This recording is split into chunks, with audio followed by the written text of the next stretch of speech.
It's that Memphis.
All right. Hopefully everybody should be able to hear me.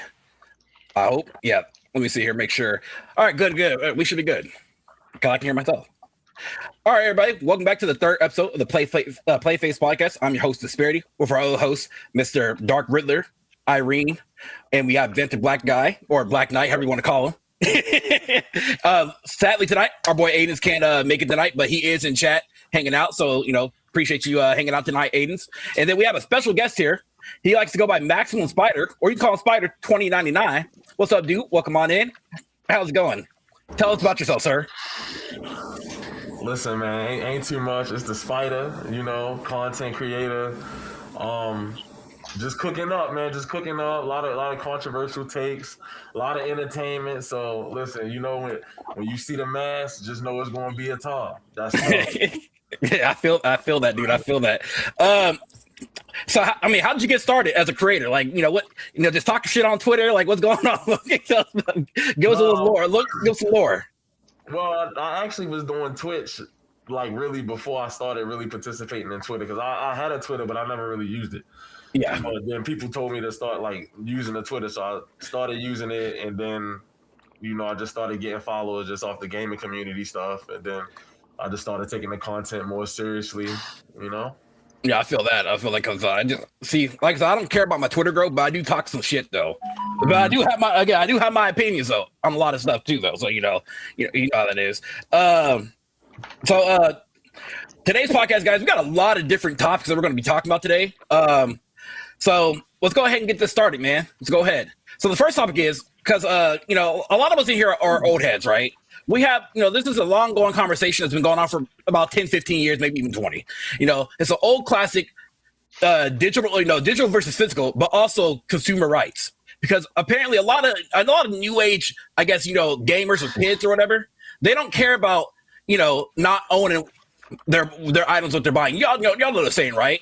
Y'all know the old saying, you know, own nothing basically, shit. So, long story short, as you guys know, we live in the digital era. We're going to be living in the digital era, or we are living in it right now, right?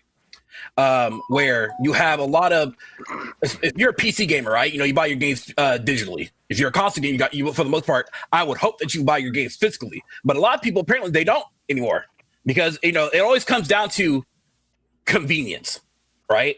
So how do y'all feel about this whole going to this digital era? You know, any of y'all can start. You know, if you have an opinion on this. Well, we start with our guests. Yeah, you know, go ahead, Spider. Go ahead. I know you buy a lot of physical games because you just got Cosmic Invasion just today, actually, if I'm correct, right? Yeah, I got the Cosmic Invasion physical. I got it when it first came out, but any game that I buy digitally, I make sure I go and double dip because because I'm not a real digital. You know, I don't really do the digital stuff too much. Even on Steam, like I really don't even buy games unless it's like $5 or you know $8 or something like that. It's just yeah. You know, I feel that's how I feel like too. Like I said, I'm a PC gamer, console gamer, right? If the game is cheap, if the game is cheap enough, I don't mind dipping. Like, look, I bought the Kingdom Hearts series at least 5-6 times. That's my favorite game series. You know, I don't mind. You know, if the price is right, I don't mind it at all. Like, I got my Nintendo Switch collection and my PS4 collection over there in my drawers because you know I have to find a spot to put it. But like, I feel like in today's world, like people gotta realize, you know, I treat what do you call it? Physical versus digital, like in terms of like console versus PC, you know, I treat them as different ecosystems, right? So when I buy on PC, it's like I know what I'm getting into, right? But when I buy on console, I'm like, look, we're in a closed ecosystem, you know, and I feel as though like I need to own this or whatever because if I disconnect from the internet, I should be able to plug and play, you know. I always talk about this because I have my ROG Ally, right? When I try to play, you know, it sucks when you turn on your ROG Ally and you're about to play a game and you're not connected to the internet. It's like, well, you can't play that game because of DRM.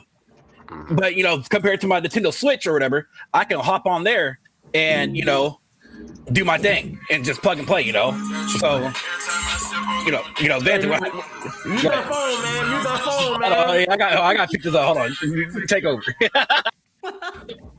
Listen, so how y'all feel? Opinions, and they need Sean to know. Right. So listen, I'm interested to know how y'all feel about physical games. I personally feel like it's too much of a risk to go digital only, especially in today's economy where you got a lot of cupcakes and stuff like that, right? If I get on 2K, right, and I bust somebody's ass, and they report me because they mad that they just got their ass bust, and I lose my PlayStation account, all that God of War and all that Horizon, all that shit you was playing, gone. It's gone. Yeah. So I got to own my games physically. So how y'all feel about that? I want to know how y'all feel about that. But you don't though. I'm gonna continue that. I'm nice on the internet, so I don't feel like I'm ever at risk. I just like shit to put on my shelves. It's actually interesting though that y'all actually brought this up because I just was telling a friend. I want to say yesterday, maybe. Yeah, probably yesterday. That like my personal goal is just in general just to eventually just go, even if I have to pay overseas fees, it's just to start getting like, you know, the limited edition parts of games. Yeah, special cases and stuff like that, and just having them put up and everything else. So I actually find it interesting that y'all brought this up as a topic to talk about, because I feel like even then, like even after that, even if that wasn't the case, I would prefer just physical because, like Spider was saying, somebody getting their feelings aside, they want to try to get you banned. You get banned, that's all your shit gone. Yeah, actually, matter of fact, I was on Reddit. Some dude said that his Microsoft got hacked, right? All he bought was digital games because he was a digital player or whatever. Microsoft said, "Well, sorry, sir, we can't do shit about it. Basically, we just have to close your account. You got to create a new one." But you know what though? I was told a couple weeks back that that's not a possibility that can happen though, because you know, sounds like he was in America. Because that shit wouldn't fly in EU. You have like rights about that shit. I've been hearing about the stop game movement, and apparently it's got some motion because I think what was it, like Parliament or something heard about it, or was they were like taking it seriously in the sense that they were actually looking into like, hey, like games are being sold as if people are like buying them forever, but they're not like they could be like shut down or delisted, and that's essentially the same as like just straight up taking, you know what I mean, your disc. So they're like, well, you know, maybe they should be, well, I mean, they're gonna look at it, but like people are saying maybe they should be refunded, or at the being able to play them offline as if they were its own thing. And I was like, that you know, that's an interesting concept. Oh yeah, no. There's been a lot of discussions about like digital content and shit in the EU. I think it started with like, I think it was Netherlands who started considered loot boxes gambling. So like shit like that, and since then like digital rights has become a real big thing in the EU. Aiden says in chat here, he says if people praise digital games only, they should have a problem and not having a console and playing on the cloud only. If physical games take up physical space, so does a console. Well, that is true. I can agree with that. That's true. I can agree with that. True. But I mean, the downside. Oh, go ahead, Darby. No, it's just the thing with the cloud. I have no problem with like the digital content of it. Just playing on the cloud. It's latency coming from like, I used to have great internet, and now I'm like a shitty like copper cables in America, and I'm not happy with the quality of service we have here. It's just no. Yeah. No. I mean, the problem with physical is of course space, but it's also the fact that it's not going to last forever. In some cases, because of like things like disc rot. If your console has, you know, issues like my GameCube broke a while back, like the disc on it, and like those discs aren't going to be like the part to repair the disc is going to be around forever. But there's a mod, you know, for it that you can like that I did mod it. So I actually ended up buying a separate GameCube just to have that, just to be able to play the discs and actually like, you know, download, you know, or you know, like copy the discs that I already own onto a separate form of media, and then, you know what I'm trying to say.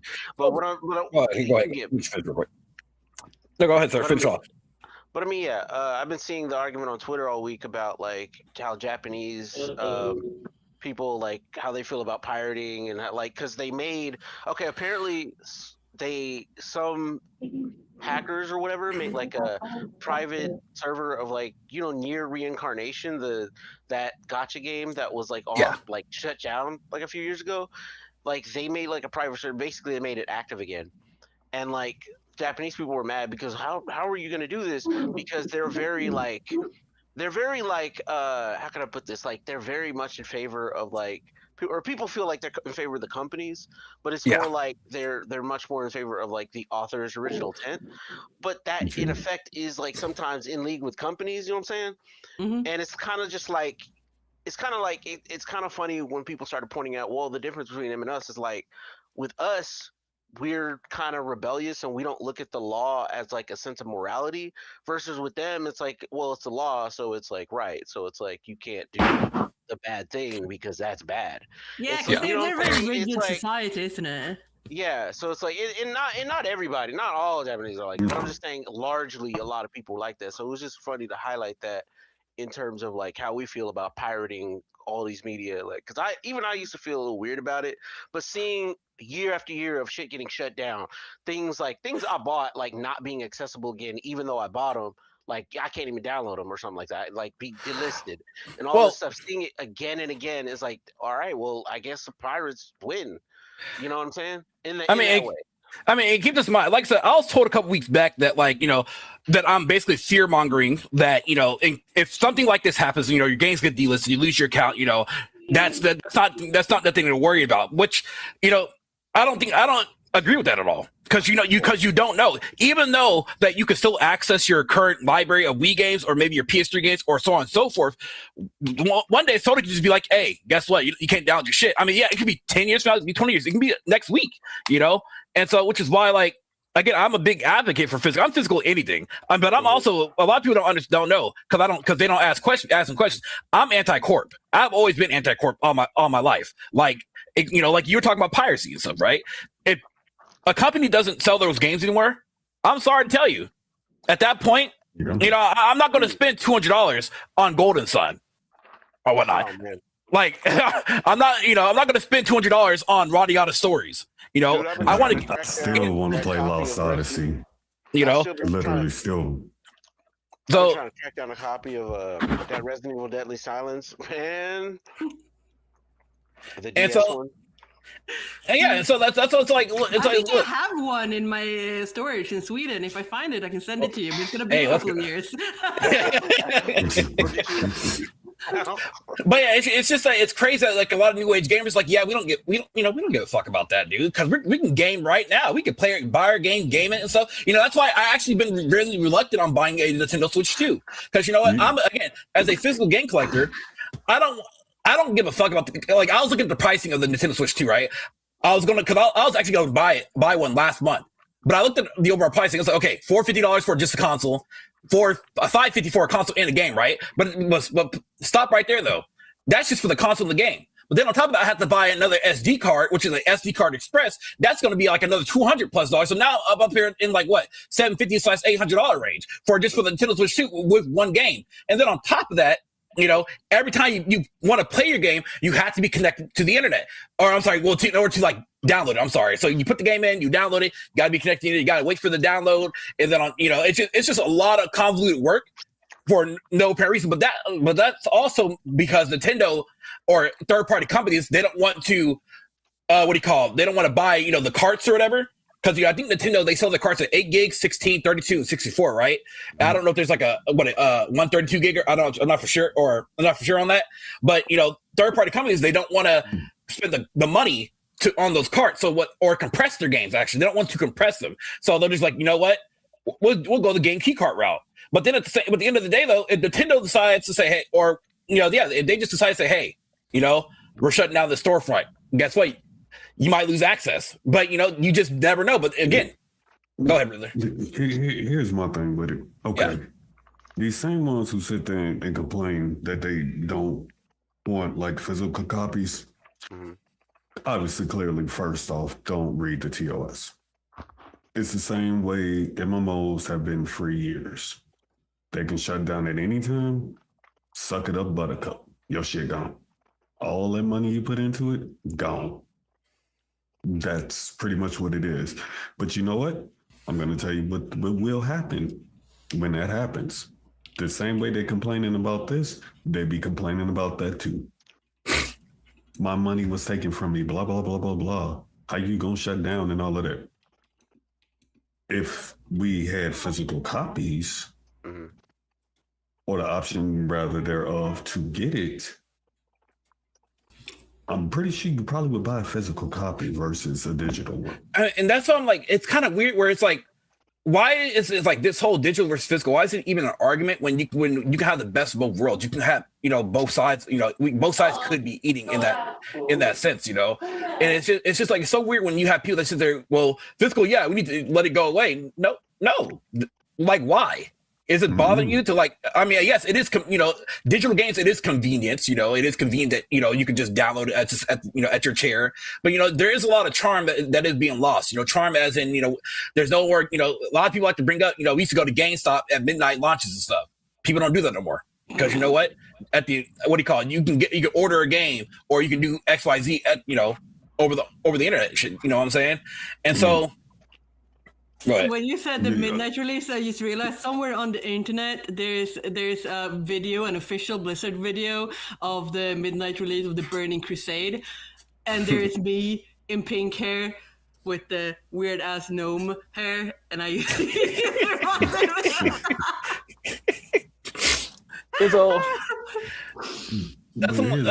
here's the thing too. It's like you got a lot of things when you got the physical copy. You got the case. You got to see various artwork, including on the disc itself. None of us knew.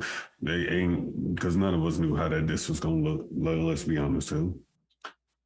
Sometimes, hell, you got the manual. If you spent more, you probably got a little magazine. You might have got, what's that called?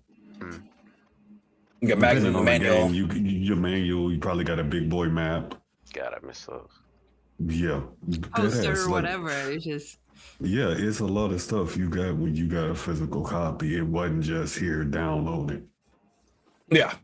I think when we talk about like physical copies, it's for me is like there's one thing to have physical copies for like consoles, and another thing for me is physical copies for the PC, because at least the console, if you have a PS3, your PS3 is always going to play on your like PS3, but if you have a physical copy of a PC game, you're not always going to have the same OS. OS ages out. Like even you still have a PC, the game you own, you might not still be able to play it on your PC. And not because not because of like the company's fault, but because like you have Windows 11 and you could only play this on XP or whatever because it's such an old game. You know, here's a question for y'all. Okay, in this argument, how would y'all feel if, let's say, example, how would you feel if you guys bought digital games for $50-$60 and physical games for $70-$80, as long as the physical games are all on the disc or the cart? How would y'all feel? Would that be a great compromise? Because especially since companies like to always say, well, you know, manufacturing costs so XYZ, yada yada. Woo. How would y'all feel about that? Would y'all still buy? Would you still buy physical at that price point? I would. I always buy physical for my console games. If I can buy physical, I buy physical. Because what's really scary is like whenever digital games was being more prominent, right? I've always thought, man, okay, things would be a lot cheaper, right? You know, we shouldn't be paying $70 for a digital game because we're buying it directly from the whatever storefront or whatever, right? But that's not the case though. We're still paying what do you call premium price or whatnot, right? So I'm just like, digital should be a lot cheaper at that point. And I'm surprised that companies Disney. I mean, hey, that's y'all's fault. Probably the same price. I mean, and yeah, that's just been the case though, And so I feel, but at the end of the day, it's just like, look, as a consumer, you have to fight for your rights. At the end of the day, especially if you are a console gamer.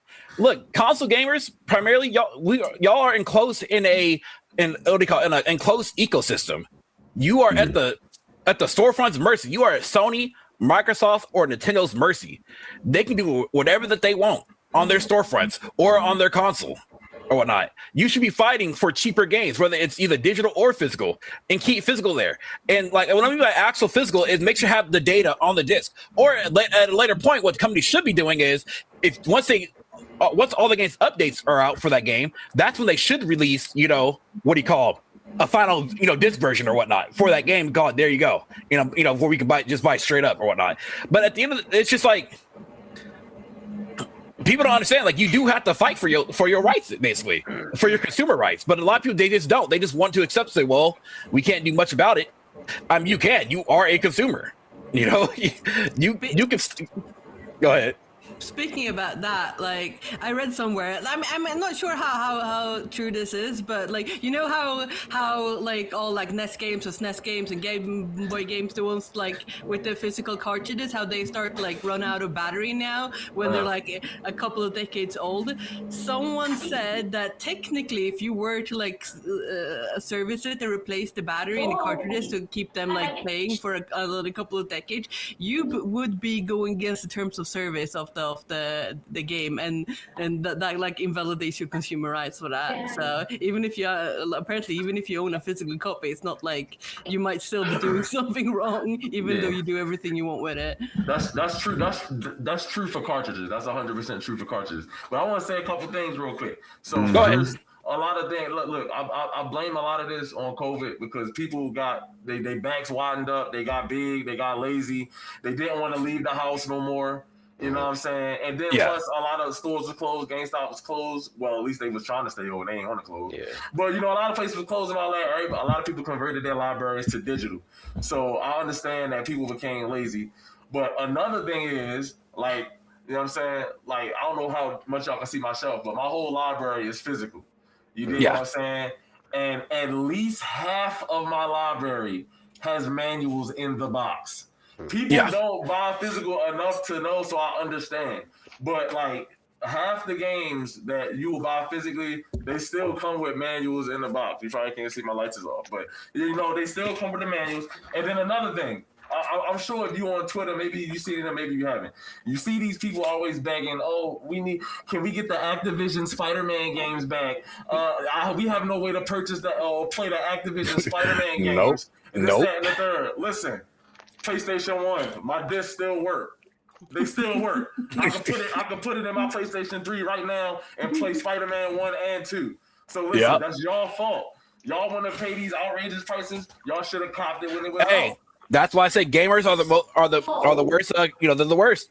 Gamers, gamers are stupid. Here's a fun fact. I gotta watch with y'all. Which game has the biggest? You think has the biggest physical copies of it? Like that's currently out overall? No, all time. Like the most. Okay, so you're asking what is the most prints? No, not the most prints. I mean, if you buy it, you gonna get multiple discs of it. Oh, that'll probably. I'll definitely. Well, Final Fantasy 7. Well, I know Final Fantasy 7 was 3 disc. Star Ocean till the end of time. That's the third one. That was 4 disc, depending if you got the director's cut or not.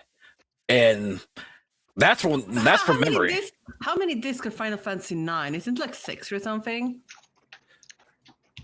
I thought Final Fantasy 9 was 2. Was it? Am I thinking about some other game? You probably never guess it unless you outright look it up. Apparently, it's the Saturn version of Phantasmagoria because it has 8 CDs. Oh, that's a close second. 8 but CDs. It's one more. God damn. Oh, he's talking about. Well, it's Microsoft Flight Simulator 2020. It shipped with 10 physical discs. Yeah, and you looked it up. Yeah, I sure did. I ain't gonna lie, I sure did. You know what? We don't play no Microsoft Flight. In this, god damn, man. I might, if I had thought, I might have figured that out because my dad just really loved Flight Simulator at one point in his life. Like, we had a sauna back at home. He turned it into his office / like flight sim. He has so many gadgets, it's not even funny. Also, Aiden's put in chat. He put in chat the worst. So he says the worst content that comes with digital deluxe editions are digital art books and soundtracks. Literally no value. You can look it up online. Yes, you can touch it, and you can look at it, and you smell it, and you can put it on your shelf. Wait. That means anything that you can look up is worthless to pay because most of it you can look it up. Well, that's what he's saying. It's like. Because you don't have to purchase the soundtrack on at least on PC. You don't got to purchase. You can just look it up and go get the soundtrack. But what if you just wanted to have it? You're allowed that, right? I mean, yeah, you are. I mean, yeah.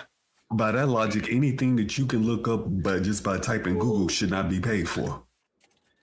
But people still pay for it, do they not? Well, yeah, because you know why though? Because yes, that gives them value. They value that item or that product. And so, you should be allowed to value what you want in your hands. The same energy. I could see that. Yeah, I could see that. Yeah. But my thing was back to the original thing though too. Yeah, go ahead.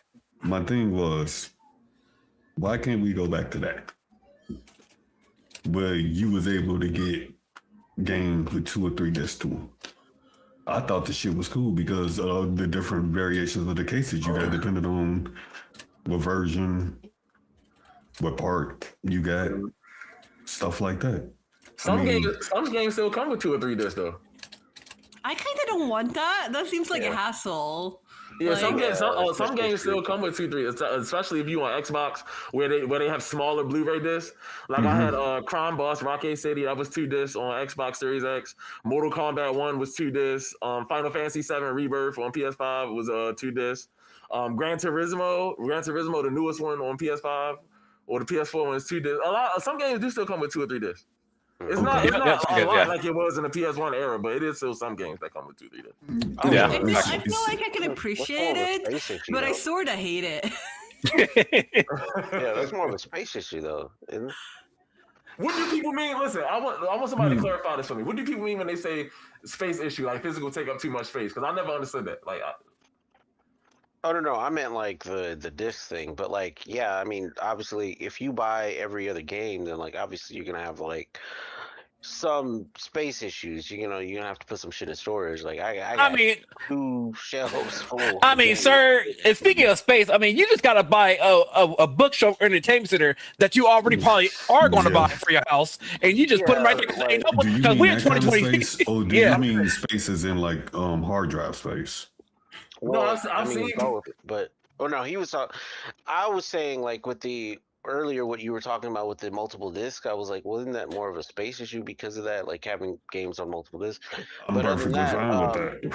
But other than that, I was saying that the like buying physical games, like I just mentioned earlier, that buying physical games, obviously you're gonna run into like an issue where you don't have enough space. You literally need to put something in storage, or you were saying you got to buy some like shelves or something like that. Bookshelf. That's not always, a bookshelf, but that's not always. I recognize it's not always practical. I mean, but again, I'm not against like physical. I'm just more. I understand why it would be more convenient to get something digitally than physical. I just feel like this is the dark side of owning like physical copies. I pay $100 a month for storage in like another continent that I can't like but because I have so many like physical copies and I couldn't bring everything when I moved to America, so it's expensive owning physical copies. I mean, and I agree with but that. it's expensive, but it's worth it though. At the end of the day, it's worth it though. That is. Here's the thing. If you okay, I'm gonna make it easy for you. If you're okay with digital, don't complain when they shut down and they just randomly take the game from you. I mean, I have a ton of digital games, a ton of physical games. I'm just TOS. Listen, Garrett. Listen, I'll give you a quick story, real quick. So I had brought a second PS5 for my bedroom, PS5 digital, and the servers had went down. This was like 2 or 3 years ago. The servers had went down for like they went down for like 5 hours. So I had control on PS5 digitally. You needed to be logged into PlayStation Network for it to verify that you own the game. At that point, now this is not something that happens all the time, but a message came up on the screen, and you could Google it. A message came up on the screen, and it was like, game needs to be verified for you to open it. So I literally couldn't play a game that I own. Look, because for those 5 hours, let me tell you, a very expensive doorstop. Let me tell you, and that's the shit. Let me tell you, that's the shit that be pissing me off. I'm telling you, when I game on this Rock Ally right here, my nigga, when I'm about to start up the game, I think it was I want to play Bravely Default. Oh no, you got Sean going again. It dropped on PC. Yes, bro, it dropped on PC, bro. I was like, I was at work. I was like, man, because my work don't have internet. I was like, okay, but to play this bitch. You got to be connected to the internet to get this, to run this shit. Why? Well, you know when I was connected to the internet already. You should know that I already bought it. Look at my goddamn account history. Okay, look at my account history. I feel like you're telling us this story every podcast. I have to. I feel like I feel like we need to start pirating again. Yeah, I said it. He fell in some type of way. He's not letting that go. He's not letting that go. I should not be denied of my gameplay. You know, I was trying to play Dragon Quest HD. What do you call it? Dragon Quest 3 HD. Couldn't play that bitch. I had to connect my Rock Ally to the internet first, and then turn it on sleep mode just to be able to play it. That's some horseshit. Whenever their headquarters get a service threat, they're gonna come to Sean first and ask him about it because he's mad. You got to. But hey, when I play my PS4 or my PS3 and shit like that, look, I can just turn it on and it should work. It works offline. You know, this is where we're at though. This is what people are accepting, and they're okay with that. They are okay. You know, and look, that's the only thing I got for it, man. If you're gonna be okay with it, don't get mad when the TOS clearly can shut down. Disney just delisted on PC a lot of their older classic games, and for what? We're not told anything. They didn't throw nothing on sale, but hey, you know what? They don't have to give you a reason. They don't. Exactly. They don't have to give you a reason. I think it's less about being okay with it and more the fact that is becoming increasingly the norm and it's becoming increasingly the only option. But again, it doesn't have to be. That's not what I know. What I'm saying is like that's why. Like you're saying, like okay, well you can't. They said, well, it's like the issue is like okay, like. I can't buy this game. I can't do it. Like I can go one route or I can go the other route. Which you know what I'm saying? It's like which way Western man? It's like, would you rather like you could buy a jacked up version because for the past post pandemic every game that's been on the secondhand market has gone way up, especially when they're doing that what is that weird WETA rating shit that they're doing, they're jacking the prices up. And then outside of that you have them selling the games digitally, but like especially in multiple editions for like full price. It's like, and the third option is we'll pirate it, which is like, I kind of like want the gaming industries to have like a retro revival, and not in the whole like, oh, we're gonna release like a version of the SNES where you can buy and play SNES games on, but like the way that happened with vinyls, right? People are buying vinyls now because they're because they like it, they like music, they say it's better quality, whatever. I kind of want that with physical copies in gaming. I agree with that. I agree because I didn't think I even told you. I started playing the original Resident Evil 2. I haven't played that. Or I've never played that, right?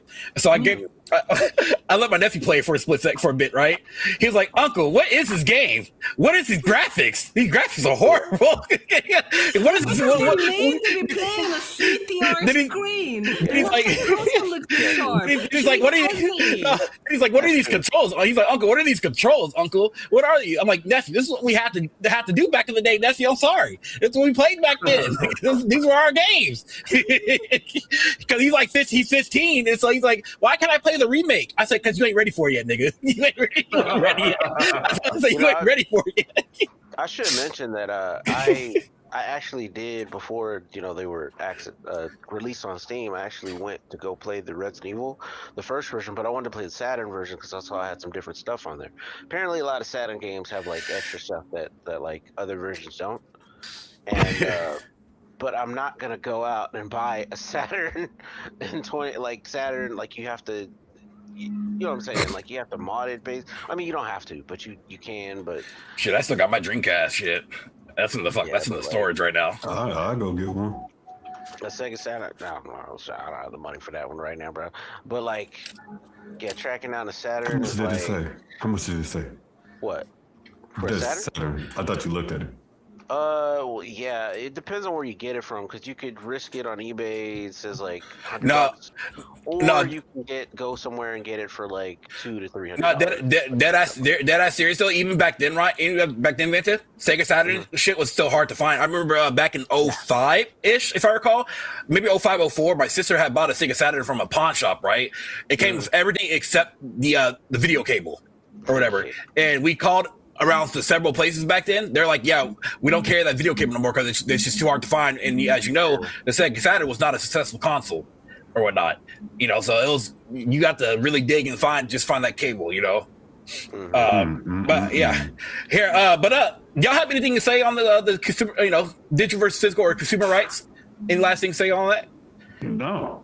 All right, because I got a spicier topic here. So I kind of about my rights. I just care about my stuff. Hey, I feel that.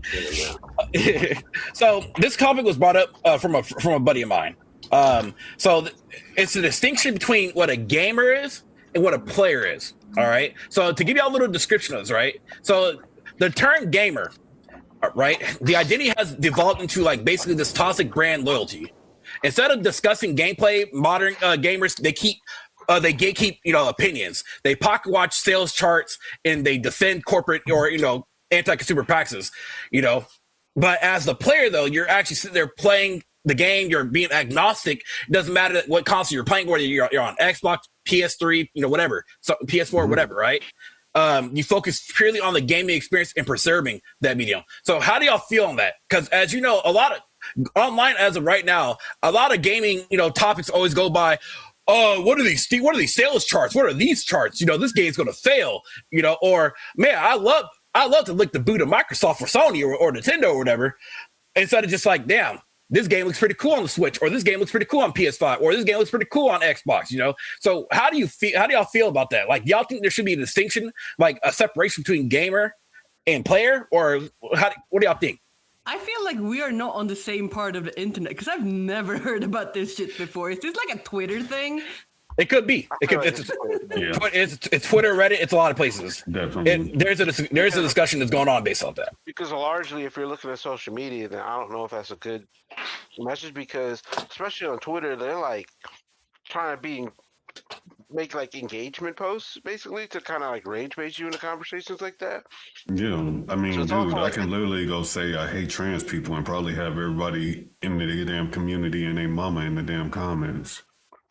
Yeah, and plus Chad's going like, oh, this guy's, not, you'll have like That's why I try to tell y'all some of that stuff. Can you y'all monetize Twitter posts? Yes. Pardon?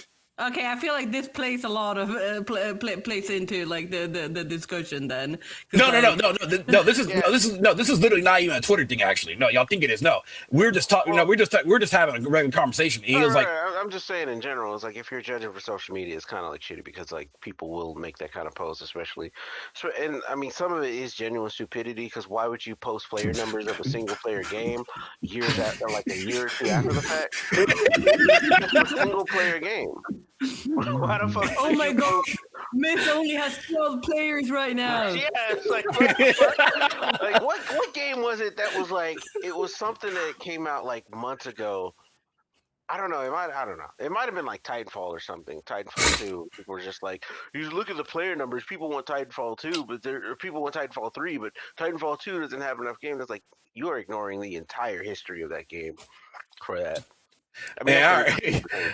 I mean, we can use shit. We can use the Division. Hell, that shit's still going somewhat strong. Yeah. The Division 2. They still put out shit. Still got a decent player base. Well, another thing with the... Go ahead. I was like, well, with the gamers versus players, like it's very simple. It's like, I think if you're more locked into the actual game and actually playing the game, rather than focus on telling everybody that you're playing the game or that you're a fan of the series, but you haven't played the game or anything like that, or like I think this is kind of like last week's discussion or last month's discussion about like, or did we discuss that about how like people will be like, can they be fans if they've only seen like less? No, we haven't discussed that yet. That's the next topic. We haven't discussed it yet. No. That's a spicy topic. But I mean, I think, like I said, I think like this is just in any game because the way I think of it is this. If we're because we look at Discord, right, as where we can sit down and hang out with our friends, talk to our friends. So it's like in our friend circle and stuff, we all don't think like that. If we're playing a game, we're just playing the game. We're just having fun, having a good time and stuff. Right. But like when it comes to like talking about things with other people outside of that your normal friend group and stuff, right? It always comes down to like. It always breaks down to like this weird ass console warring shit, or this, again, people shilling for corporations or something of the sort. Instead of just saying like, man, I enjoy this platform. You can't say that anymore. You can't say, man, I enjoy playing on PC. I enjoy playing on PS5. I enjoy playing on, you can't say that anymore. Because if you say that, people, it gets to that weird point where it's just like, damn, where's this like loyalty coming from? Why are you being loyal to a corporation that don't give a fuck about you? But also at the same time, you have people out there, everyone has an opinion about things, right? We always say, everybody has an opinion about shit. But then you got people that try to gatekeep your opinion, what you say. Like, example, you can't say nothing wrong about Nintendo. You say something wrong about Nintendo, you have to own the current Nintendo console, or you have to own the current PlayStation console. You can't criticize these companies unless you own their console. I don't think the specs justify the price. Stick to the first one. Like, I mean, I can agree with that, but so it's like, I kind of feel like, and might be a little bit of a critical saying on a podcast, but like, if you have time to argue with people on the internet about shit, go play some games. Oh yeah. People are like doom scrolling. And they realize, like, hey, you could have played so many games instead of doom scrolling, or What you could do here's a great idea. Y'all should consider doing like dead ass.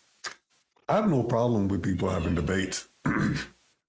I have a problem, and I jump out of said debate once somebody decides to start name calling. I do that. I do that too. Yeah. You don't want a conversation. You just want to be right. And you're mad because my opinion could easily trump yours. That's how I feel like when we're in a one-on-one discussion, let's say we're discussing on Twitter, so they're in a one-on-one discussion, and then they start to quote retweet and shit. To me, once you quote retweet, you kind of lost the debate, because you're trying to get other people's opinions. Yeah, you're trying to get some backup. Basically, and that's exactly how I feel. Like, it's like, look, we could just kept it in the thread, but instead you need to get some backup to justify your opinion, or somebody else or whatnot. And I thought, I always find that weird. But yeah, gaming, is like, I love gaming, man, but it's just like you really do have to like. He's calling you out in the chat, by the way. Wait, Disparity is not a gamer. I remember that. Oh yeah. I remember that era. Yeah, I had some quotes for a nigga. I had some quotes for a nigga about a year or two ago. Tell me, and he still owed me a debate 3 years later. He still owed me that debate. He told me I wasn't. He owed me a debate 3 years later. Because debate, sir. And I know I'm not, because he's a pussy. I know that because he rather talk shit than rather debate me. But it's okay though, because he was a cultural nigga. I don't take them. I don't take them serious, dude. I just can't, man. Because I'd be like, damn, where your PSN profile, where your Steam profile? I don't try to pocket watch like that, but I'm just like, where your shit at? Like, and they're like, I'm not gonna show you anything. Well, sir, you're a gamer, dude. You're supposed to be proud of your stuff. Why don't you show me your shit, dude? like shit. Like, you don't gotta beat every game that comes out, but damn, you can't just call somebody not a gamer because I don't like to, because look, when I play games, man, I just play games that look good to me, man. Like, if it looks good, I'm gonna buy it, I'm gonna play it. I don't comment, but I'm gonna shut up. Like, I no, speak your comment, but I have no agenda on shit though. Like, name 3 video game characters. I was gonna say, if that's the case, I was not a gamer because God knows the last game he ever actually finished. Yeah. Shit, I was like, I think he's on a pity streak now because he's like, I kind of want to finish this game, but I don't want to because Sean's gonna whine about me finishing the next game. I will always bitch on Hal. He ain't, as a friend of 15, 16 years, I'm always gonna bitch at him for that. I'm a PC gamer because at least he plays games. Like, you can't lie. He's played more games than I think all of us. I think he owns more games than all of us together. Hey man, there's this cool game I found out. It's really cool. I'm like, God damn it, Hal. I'm serious. Hal will be like, Sean, it's this awesome game. You gotta play it, dude. He's like, Sean, you gotta buy it. I'm like, Hal, I'm not gonna buy it, Hal. Because I already know you. If you want me to play it, Hal, you gotta buy it for me, Hal. Okay, because I'm not gonna jump on the next goddamn day next week. Okay. I mean, I would say like 60% of the time he's right. It's just no, we ain't got that money. No, I'll just be game hopping though. I'll be like, Hal, I can't afford it, Hal. Like, I get money, I can buy games, but I can't afford it, Hal. I can't keep up, bro. I can't keep up, bro. Say what you want about my husband, but he knows how to appreciate games. No, that's good. No, I can agree with that. It's just like I said though, I don't want to dive too deep into it. It's just these culture war niggas though. All they do is they just play Twitter, they play YouTube, and to me, I definitely consider them not gamers, dude. Like, they're just trying to rage bait and get their money, rent's doing shit, and it's like, then they'll somehow do that. Like, I got more games than you. Like, nigga, the fuck? Are we comparing? Really? And the same dudes that be doing that, they never post no clips, they never stream, and then they'll show their PSN profile, and they got 50 platinum trophies, and then you go look at the games, and niggas is out here platinum and jumping hamburger, platform and French fry, and all them shovelware ass games on the PlayStation Store. It smells a little bit like those pickup artists. It's like, this is how you get girls, and they haven't slept with a girl in years. Oh God, that's a thing. Yeah, seriously, that's a thing. Wow. Really, half the red pill niggas be doing that, bro. I'm telling you, they be giving out the most insane advice ever. Then guess what? They have never been for girl. But hey, people listen to them though. That's how they make their money, bro. What does the Gen Z call it? Like look maxers. He said, I need platform and French fries. It's real games, bro. It's crazy. So that's why I said, like, it's like gaming is like a melting pot, right? You got I'm gonna use this word because I know a lot of y'all you don't like it. Retarded niggas they're all in this melting pot. They all have like the most weirdest fucking ideas, dude. So it's like, look, when it comes to video games, if the game looks good to you, just formulate your own opinion on it and then buy it. Like, there ain't no like I said, people be like, Disparity, you're buying games for an agenda. Nigga, it looks good to me, bro. If it looks good, I'm gonna buy it. It's that simple. Yeah. It's your having fun agenda. That's what you're pushing. Well, yeah, right now. and then they hate when I say that. No, Spirit, you're buying that. Like, I bought South of Midnight. I asked, I said, yo, how's South of Midnight? People say, oh, it's pretty good. Combat's a little lackluster, but the game's good. I said, okay, I'm gonna buy it. Bought it for $34, I think like $30, $35. I played it, I enjoyed it. Oh, the Spirit, you're buying that game on the chuds. I said, no, nigga, I'm just buying the game to buy the game. Honestly, I kind of feel the same when you get on my case about liking Nintendo because I got Pocopia. I'm just trying to have a good time, man. That doesn't mean I am a fangirl, but just because I got the Switch to play the game doesn't mean you was bullying Irene over Pocopia. No, I shit on Nintendo. I shit on Nintendo in general. I'm a cozy gamer. That game is fun. No. I shit on Nintendo. Irene, I got a question for you. Did you actually get that new what's the name of that damn game? It just came out not too long ago, I believe. Attila? No, I haven't got it yet, but I kind of want to. No, but so many games right now. No, but I keep this in mind for the record. I shit on Nintendo in general because Nintendo gamers, y'all niggas accept the bare minimum for free. Okay, Nintendo can give y'all some bullshit ass buggy ass game. Y'all be like, that's my favorite game, y'all. That's Nintendo right there. Nintendo gave y'all 20 different versions of Mario, but yet cannot get y'all a Star Fox game. I will always say that. They gave y'all 20 different versions of... I think there's a Star Fox game. I'm not going to spoil the Mario movie, but I think that they're using it to relaunch the franchise. And Sean, you sound well. Unmute yourself, Sean. Unmute yourself, brother.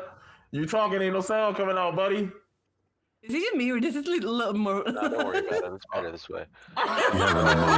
He's having a moment. He's having a moment. What games you looking forward to? Listen, I just got Pragmata Friday. The game is amazing. I'm enjoying every second of Pragmata. The game is just simply beautiful. So yeah, Pragmata is amazing. I'm waiting. Of course, I'm waiting for Marvel Tokon. I'm a big fighting game player. You know what I'm saying? Waiting for that. James Bond next month. That's going to be a good one. Yeah, that is. Yeah, we can talk about some upcoming games actually. I mean, currently right now, I'm almost done beating Dragon Quest 7 Reimagined. I put like 98 hours in. I mean, the game has an average of like 70 hours, like 60, 70 hours to beat it. I'm in 98 hours. I'm like about 95 hours into it because I've been farming up doing like a lot of vocational shit. And I mean, I'm not keep this in mind, by the way, I'm not an achievement hunter, but I have over 6,000, 7,000 achievements. Like but I just don't, straight up go achievement hunt, but I do be playing the games though. But because here's the thing, when I get an achievement, I'm like, oh shit, I got an achievement. But I keep it moving though. I keep it moving. Listen, I better not see no 3,000 achievement blue, no fucking blue or no door to floor escape on your goddamn profile. I know that. Hey, like I said, man, if you look, I got my Steam profile. It's open. It's open.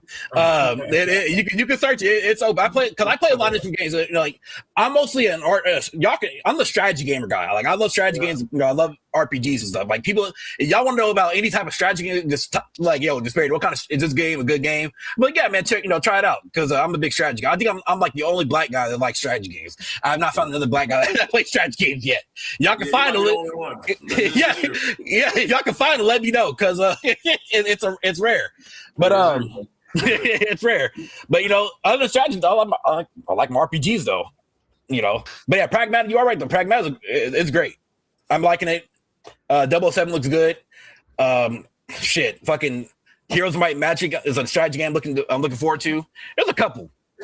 Total War, Dawn of War 4. There's a couple. That I'm excited for. I would get that if they had a Sisters of Battle with it.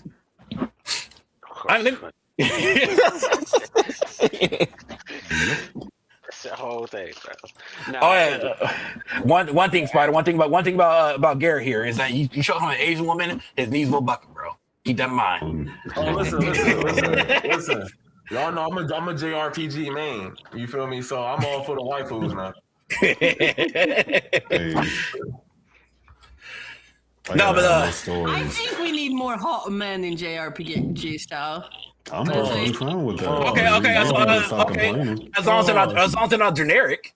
Pause. Well, so I think that's the point. Is like there's always like there's always some generic guy or one generic guy that's like that's you. That's the main character. Or something. But until we get as many husbands as his wife within JRPG games, I'm gonna keep playing my ultimates. Hey, sticking with the topic, I thought you was a Leon Kennedy fan. I said that for memes. Honestly, I don't find him that hot. Dude, have you? I'm sorry. Go ahead. I was gonna say, have you seen how many people are just like stands of just like Leon Kennedy? I've seen so many screen names that are Leon Kennedy's some sort of receptacle for Leon Kennedy. I mean, Leon Kennedy. I know exactly what you're talking about. That's the side of the internet that I usually live on. So. It's crazy because even the worst man is like, oh my god. Leon top 5 though. Leon gotta be top 5 though. He is top 5. I can't lie. He's top 5. Greatest protagonist in game history. Leon in my top 5. And he ain't 5. Oh, they're not talking about him as a character. I ain't got nothing to do with that one, buddy. We don't have I'm surprised I ain't seen somebody named Leon Kennedy left testicle or some shit. That's my secret account. I actually believe that. I actually No. Matter of fact, yeah, let's go around. What are y'all top 5 favorite characters? Go ahead. Top 5 favorite character of all time? Yeah, all time. Are we talking about the video games in video games for now? In video games for now. Okay. Morgana Ashland. Tifa Lockhart. Blood Rain. I am so sure I'm a fucking age. Yeah. Deep cut. Say Lara Croft too. No. Yeah, I really said Lara. She's not even in my top 10 if you want me to be honest. Yeah, he's a Lara Croft basic bitch. Go ahead though. Ira Bray, the woman from Parasite Eve. And my 5th would be Bayonetta. No question. That's a good list. I got a 10, but that's the 5 I could run off of going veering from back in my day till semi right now. I feel that. He said the Riddler would pick Birdo before Laura. That's crazy as hell. That's crazy as hell. Oh, who is that? Birdo's from Mario. The little peak Yoshi looking like that shoots eggs. There you go. Never heard of him. Birdo shoots eggs. Someone should tell us man a picture of Birdo. Speaking of Tifa. I'll stick of you. See, Irene gets it. I'm sick of you. But no, really, look up a picture of Birdo. You'll know what Birdo looks like. Type of Birdo. B-I-R-D-O. B-I-R-D-O. B-I-R-D-O. I know who that is now. What's your top 5, Irene? As I said, I don't know if I can't answer that question without doing extensive research because depends on my mood. But she says that she's getting old man brain or old woman brain right now. She can't exactly. But I think at least one of my favorite characters is Vivi from Final Fantasy IX, the little black mage. I really like him. He's a cool character. I like Katze in Final Fantasy VII. Mm-hmm. Sensing a theme here. Wait a minute. Because I'm only gonna name Final Fantasy characters now. So it's like Sephiroth, I like him. Okay. No. So Final Fantasy VII is your top 5 protagonists of all time. Yeah, exactly. Basic. I can't Sephiroth because Sephiroth is basically he always shows up next to Cloud and like starts talking about him like he's trying to embarrass him in like a DL relationship. You know what I mean? Oh man. Like he's trying to out him. Oh man. Like I just like hello, he just Cloud. had cool hair and a trench coat and a katana, and I was a very easily like persuaded youth. It's just. Do you remember our time together, Cloud, when you penetrated me? What? Cloud, remember, I'll never be a Everything about my book preferences now makes sense. That's crazy as hell. She like I'm a little sweet. Hey, look, Cloud don't make it any better because every time he start talking, he be ready to fight him. Yeah. He don't make the dynamic no damn better. But I have to say, like another, not a Final Fantasy character. You said Lara Croft. Did you really mean that, or you was just waffling? I felt like he was naming big titty characters. That was going to be funny. Well, hold on, there's another list for that. But... he had to turn the camera off when he said that. God damn. I can think about another character, but that's a Final Fantasy 9 character, and I really liked Quina because she's funny. Which one's 9? I don't actually know. I don't like I play games. I don't remember them. Motherfucker said, "Call that shit a goon count." The top 5 goon list and shit.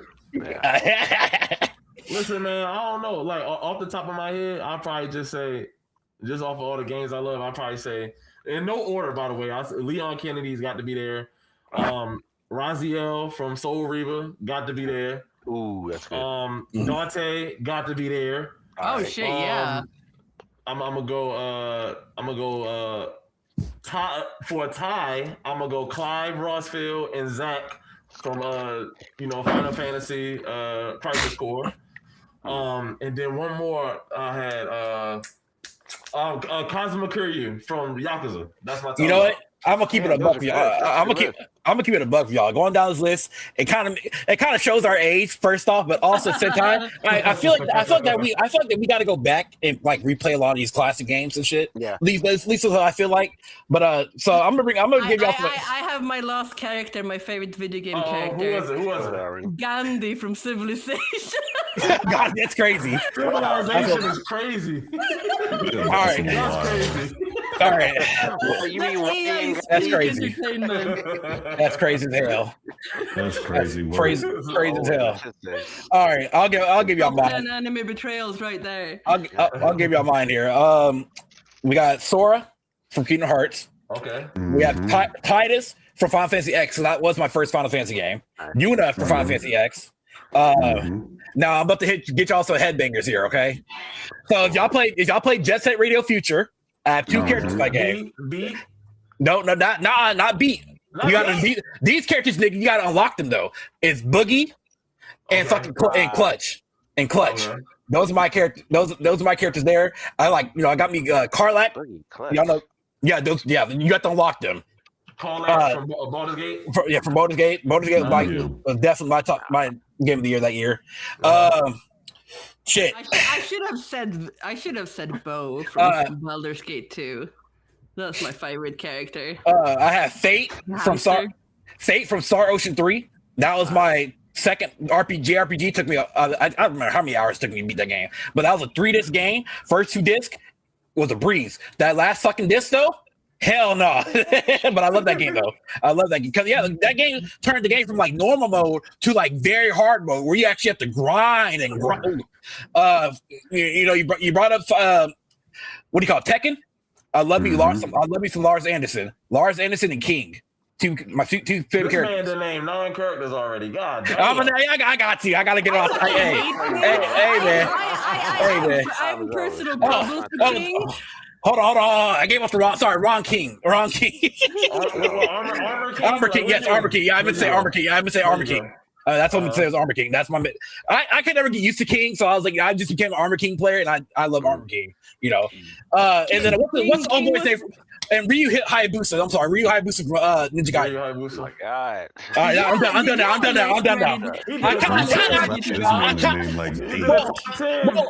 Well, you know, and I also want to add in what's his name, Ichiban too, but that. Okay. But hey, like I said, these kids, those games, they actually felt, you know, they actually made me feel something playing those games, you know. So that's why, you know, that's why I love them. Go ahead, Vince. All right, so I would say Samus Saran. Of course, a white woman. It's crazy. Technically, she's not even fully white. She's like half bird or some shit. But, Jill Valentine and that's it. No, Samanosuke from Onimusha. Oh yeah. Tough. What was his fucking name? Fucking who's the dude? You know, fuck that. I'm just gonna say Kratos, because like Kratos is despite everything he is in the original God of War, like what he becomes and everything, that's a fantastic story. So I gotta give my boy Kratos. Kratos in God of War 3 is amazing. Yeah. Well, I think that's probably the worst version of his character. It's fun to play. It's a good game, but I think like that's the worst version of his character, to be honest. Because at that point, he's just done. He's just like ready to like kill everything. Yeah. It's like, but at the same time, it's like, damn, that's good. And I guess for the last one, fucking, a part of me wants to say Link, but I'm gonna say Ganondorf. Oh wait, are we doing protagonist or we said main? No, it don't matter. Just main character. What don't matter? What's your favorite characters? No, Ganondorf. I feel that. Specifically Wind Waker, because he seems to be like more. Wind Waker is a good game. You know, I played through all the Zelda games, but you know, about 5, 6, 7 years ago, something like that. I streamed them all. Or whatever. I think my favorite was Wind Waker, and then Twilight Princess. But go ahead, Max. Go ahead, dude. What's your characters? It's gone, right? We talking about me? That's just a spider. That's just a spider. Listen, I went already, but I said Kazuma Kiryu, Leon Kennedy, Raziel from Soul Reaver, Dante. Okay, you did. Yeah. Okay, cool. And I feel that though. All right, let's go ahead. I can't believe I didn't mention Pyramid Head, because I keep joking with my husband about that. He's my favorite character ever. I know you like because of all the Rule 34 content. Yeah. He's one of strong. Yeah, he's one of strong little man. The man. I got you. Listen, all right. One day when we get into the Freaky Frog list, I got to say Eve, my girl Eve. You know, Stella Blade. You know. Yeah, there you go. I feel it. He said, bring out the Gooner list. Hey, we gotta do that one, bitch. All right, so here's the main topic at hand, y'all. Okay. This one gets apparently this is so controversial. I mean, it's pretty insane. Can you be a fan of a video game? To be a fan of video, you have to play it. So, what is your thoughts on that? No. Because the game is a series, and I played the first one, decided to skip the second one and play the third one, buy everything I have that I like outside of the game, like accessories, dolls, shit like that. I'm still a fan of the game. I just didn't want to play the second one. But this was brought up because there are people out there that don't play that. You know, I think this was around Resident Evil, at least Resident Evil. So there's a lot of people out there that don't actually play Resident Evil, but they do play, like, you know, watch the videos and lore and stuff on Resident Evil, and they consider themselves fans. But there are the gamers out there that say, no, you're not a fan because you actually got to play that game. And so this is a tough topic for a lot of people. Like, personally, for me, I just don't care. If you want to consider yourself a fan, go ahead. But you know what though? I got the lore details, and I'm gonna drop some lore on some shit on you if I have to. But you know, Go ahead. I feel when you showed me that topic that morning, Sean, like I got mad. It was like I was this close to like making a Twitter account and start arguing with people live because that shit hit home. Because I grew up watching like my dad playing the Silent Hill games and the Resident Evil games, and I was just sitting in the couch watching him play them, and I was like, these are my favorite genre or like my favorite series of all time. Sure, like as an adult, I'm playing them now, but like I still have issues with scary games. I can watch them fine, but playing them is just nerve-wracking, dude. And I feel like, yeah, go ahead. No, look, I'm gonna say this, Irene. I know you're gonna feel me on this one though. So, listen, you can't tell me that when you played Final Fantasy VII for the first time, and you got to that part where Sephiroth, go ahead. When he took our girl out, right? Yeah. That feeling, that emotion that you got, that don't hit the same if somebody just watching it on YouTube. Okay, so I'm gonna be honest. Final Fantasy VII, I played that. I didn't understand it because at that point I didn't speak English. I played half of the Final Fantasy not understanding English fully, like because I was like a kid. It was only like my second playthrough I got all of the notions of like what the story and everything like that. But like so I mean, you playing it doesn't necessarily mean you understand anything either. You understand the mechanics, but doesn't mean that you like understand the lore. So that's another like. That's another like facet of it, I guess. So so I don't know. I feel like as someone who would have watched me play it and understood English would have felt more about it than I did at that point. Well, here's another alternate question though. Like if you were, let's say, let's use Resident Evil again as an example. Let's say you just played the first Resident Evil, right? Could you still be considered a fan even though you just played the first one, not anything else after that? Yeah, I think so. I think as long as you played it at all, right? Like to me, one of my favorite JRPG franchises is Trails. I played Trails Chapter 1. I played Trails Beyond the Sky. I played Trails, Horizon. But I didn't play all the old pixelated Trails. But I've beaten 4 Trails games. So nobody's going to tell me I'm not a Trails fan because I didn't go back and play Trails on fucking NES or some shit. No, I'm still a fan. But I think if you are somebody as an adult, right? If you are a kid and you watching your daddy play the game, that's different. I watched my dad play Resident Evil growing up. At that time, I was a child. I wasn't playing it, but I knew I really liked it.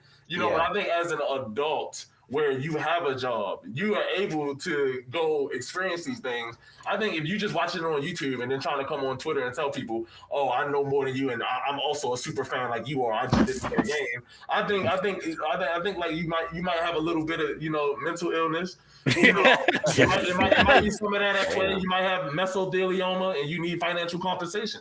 It might be a little of that going on. That's all I'm saying. I was like, yeah. I sort of agree with you there, but like my problem is the people who like who likes a series who maybe I haven't played them and like, hey, I enjoyed these things, and other people like gatekeep you say, no, you can't like this thing. You like stop having fun because you haven't enjoyed the medium the way I want you to enjoy it. Yeah, therefore, you're not a real fan. That's the shit I have problem with. Yeah. Like it's just. Why? Like someone likes the stuff you like. Why do you have to be a dick about it? I know, I know for a fact, like for me growing up, like I said, Final Fantasy X was my first Final Fantasy game, but I never played. Like I only played half the series, and so it's like, well, would you consider me not a fan? Because I haven't played the first what games have I played? I played the fourth growing up. I played I never played. Believe it or not, I never played 7. I played parts of 8. I played parts of 9. I beat 10. I beat 12. No, actually, I played parts of 12. I beat 13, 13-2, 15. I gotta go through 16, but 16 is kind of hard right now. I ain't gonna hold you. It's kind of hard at the moment because this is not a fun. But at the end of the day, it's like, would you not consider me a fan because of that? But this year though, I started to play through the original, the first one. I'm going through the original, all the Final Fantasy games this year. For the first time. The ones I haven't played for the first time. So it's like, but like I said, the question is, would you still consider me I guess a fan or whatnot? Either I haven't played half of the games or whatnot, or what would you think about that? I mean, since you're a fan, like I think the issue is that you're not participating in the medium. Like that's the key point of the issue is that you're trying to, I don't want to say have authority or anything, but like you're trying to like be a part of it, but you're not like trying to experience it. And that's like I think people's big issue with it. You're a poser.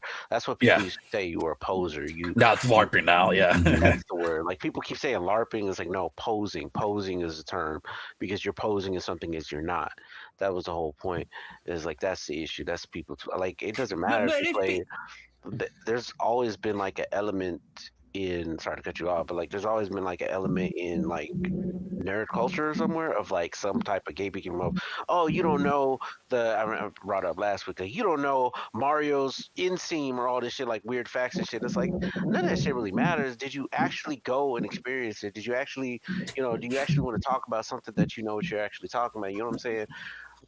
Other than that, if you're just like telling us like, hey, I mean, I recognize a Let's Play is something rather than nothing, like personally, but I also understand it's not the same as playing the game. Like, I can give you the layout of a movie, but if you haven't seen like the synopsis or whatever of a movie, but if you haven't seen the movie, you know what I mean? You're not going to get the same experience. None of that's going to click for you until you actually see it and know what I'm talking about. That is true. Question. I think like Sean asked this question when we talked about it on Discord like the other week. Was like, can you like Harry Potter if you haven't read the books? Shit, nigga. Yeah, I will say hell yeah. Because I'll say yeah, you can. Because like I said, I think I brought this up. Like, I did bring it up actually, Irene. But I said, look, I read books, but I don't read a lot. I like history books because I'm a nerd. Like, I love history books or whatever. I can read through those every day. But actual books and shit, I don't really care too much about reading actual books. But like, do I like Harry Potter? I mean, yeah, I like the medium through the movies.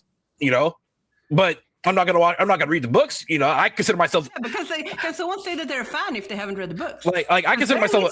They're missing out on crucial characters. The piece is not in the movies at all. Nigga, fuck you, but read the chat though. Hold on, let me cut to the chat real quick though. So we have Newton Kai here. He says, well, hold on, let me go all the way back. I know I saw Aiden say something too. It says something like, would you guys it's an interesting question for y'all. Would y'all feel microtransactions being impactful if they're physical codes only? But he says he thinks he might know the answer to that one.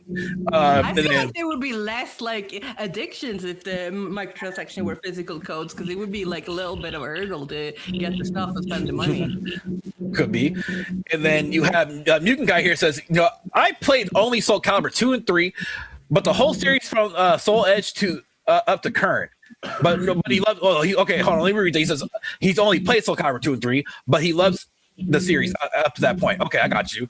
And then Vanta, apparently Zago said you're a LARPer or whatnot.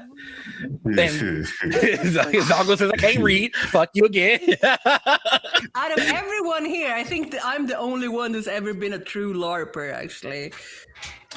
Really? Really? Yeah, Tell us. I did that shit when I was 15. I dressed up as a hobbit. No, but not near a hobbit. But I dressed up in medieval shit and went out to the forts and fought people with foam swords. Yeah, that's LARPing. That's LARPing culture. That is true LARPer. Yeah. You can't call other people a LARPer unless you fight someone with a foam sword. Yeah, that's her word. Her culture is literally a costume, but not yours.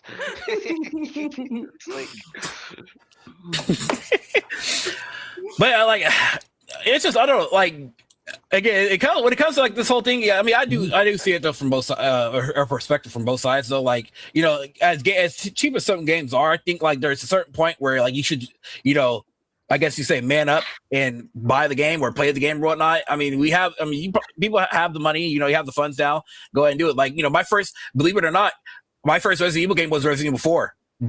And I started playing that back in 2013 for the first time because my friend, he let me, PSN pass on his, on my PlayStation or whatever. He made let me sign into his account and shit. So I was like, because I was always afraid of Resident Evil. I don't like horror myself, but playing Resident Evil 4, I was like, I got the balls and I beat that shit for the first time.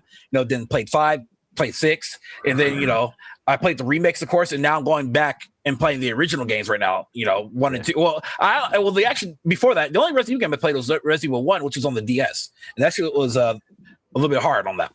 But you really want to know what mine was? Like dead ass.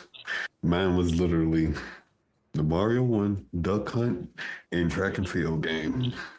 I had the track and field pad. Dead ass serious. Damn. I would buy it again just to put it up. Dead ass. You know though? Oh, speaking of which, I'm gonna throw y'all a curveball topic real quick, and then we'll head back. No, this is a curveball here. I got a curveball on you. So apparently, I read an article where this is Microsoft end goal, right? Hold on. Let me see if I can find it. God, I had it in my head. Their end goal was like has something to do with the Game Pass subscriptions, to where basically, here, hold on. Let me see. God damn it. I'll come back to it. Fuck. It had something to do with the Game Pass subscriptions, in that basically at the end of the day, you're not going to be owning your shit at all. Like their whole model is just going straight up to like subscription based on any game or something of the sort. I have to find it. Oh, I'm sorry. It is cloud gaming with a monthly time limit. So Microsoft hints at Xbox Game Pass Triton codename. So they're creating a whole new dust here. What do y'all think about that? And why to bring that up, to also back that up, there was also, did you hear about Amazon? I'll post the link in the chat right here. So. Doing the same thing essentially, where like what? Okay, so about the whole Bongos, I'm about to kick your ass. No, but about the Microsoft thing, how do we know that that's something they're thinking about, like bringing globally? Because there are countries where you have to like MMOs, for instance, they are not necessarily like what's it called? Like you pay it and you can like play whenever you want. You have like time limits on it, especially for underage kids because of like gaming addiction, things like that. How do we know that this is not something, a service they have to have to have in order to go into different like markets? How do we know that this is something they're going to launch globally? That's actually a good question. I'm not even gonna sugarcoat it. So, okay. Let me make sure I was clear on hearing you exactly on what you're saying. You saying they making it to where they're gonna make it global, to where there's a time limit? No, I'm wondering if how do we know that they found this in a back end? How do we know that this is something they're gonna launch globally? How do we know that this is where they're going? This might just be infrastructure for a specific market where there's legislative stuff that they have to have this as an option for like teens and like kids playing games, because there have to be a way to monitor them. Like I think was it Korea that had limits on how much a kid could play because of like gaming addictions and stuff. This is all this could be. I think parents could be parenting, but you know what though? Hey, it is what it is though. I mean, I think my parents tried to parent my gaming time, at least like my mom, and that shit didn't work. I mean, my mother, she tried that shit too, but it didn't work either. But you know, it's about like you knowing like when to get off the game, when to play the game, and shit like that. You know, but it's also like, you know, as a parent, you should be more active in your kids. I'm not gonna tell you how to parent kids. I don't have a kid myself. Kids don't know when to get off a game. They don't have a developed frontal lobe. But you know, I do have nephews, right? And so like, look, as a parent, you should like see what your kids are doing instead of just get handed a tablet online or whatever, or doing whatever. So, but that's a whole different conversation right there that we ain't trying to get into or whatnot. I was trying to point out like that Amazon was actually doing something similar, where like the cloud gaming, like some of the games were being removed from that Luna service. Yeah. So I was like, yeah, it's shitty, but hey, you know, I think they're, truth be told, their ultimate goal of all these corporations, it's to, you're going to own nothing, you're going to be happy with it type shit, of course, where everything is going to be subscription based. You're pretty soon, and everything. Pretty soon, yes, that's going to be a thing. Like, I think that's literally the ultimate goal. But you know, people are probably too dumb enough to like realize that yet, at least to me. But you know, that's how I feel, or whatnot. Now, Aiden wants to know here. By the way, he wants to know what are y'all's gaming hot takes this year so far. This year, that's a good question. It could be any year, but what's your gaming hot take? You said a hot take? Mm-hmm. Gaming. Take a moment.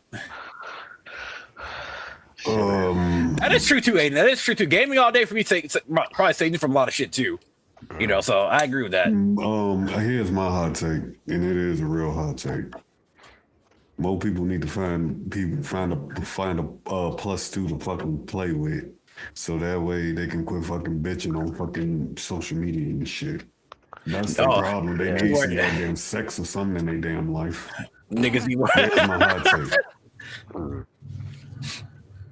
I think my gaming hot take is Souls-like games are not that fun.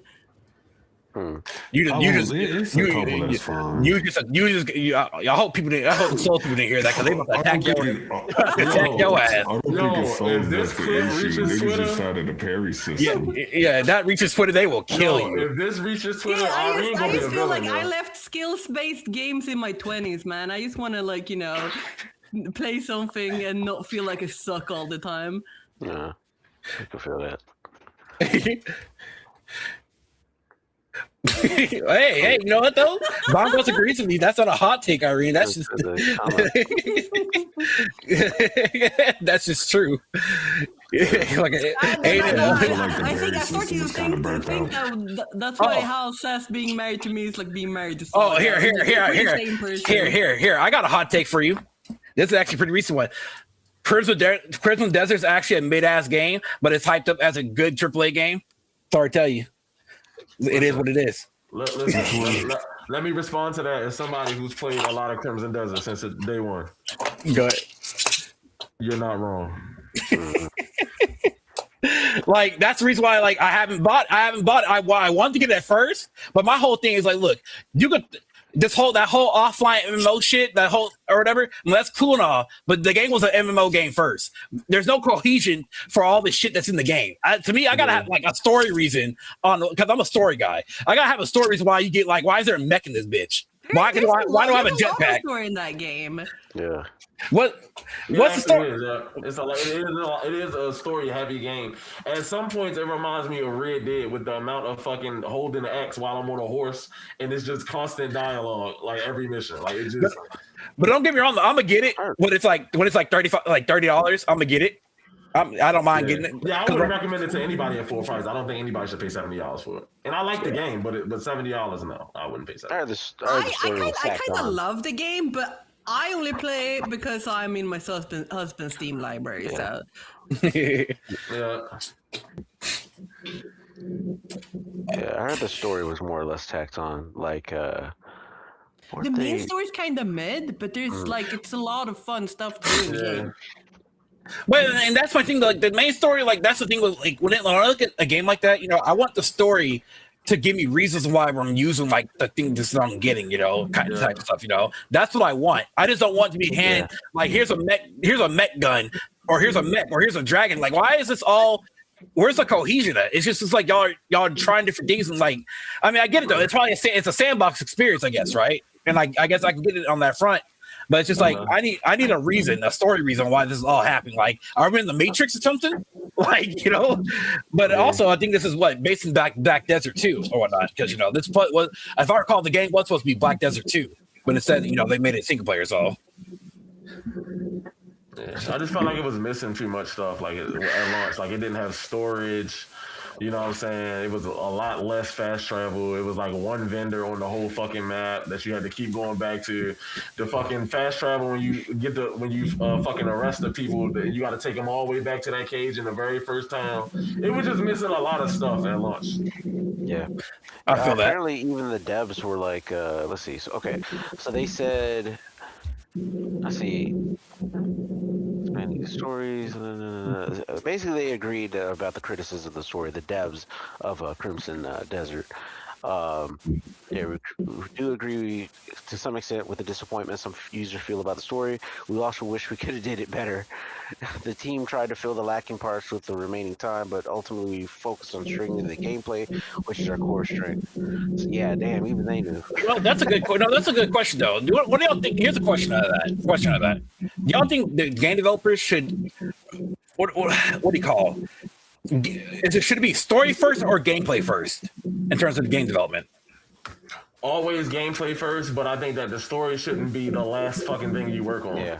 To me, as long as the gameplay is fun and I'm and fluid, I'm gonna buy the game. I personally don't give a fuck about the story. The game can have no story. I'm still gonna play it. But if you have a story in a game, it should not be the last fucking thing that you're working on. To where as though you have to patch in and try to just glue the shit together because there's no story. The story is important.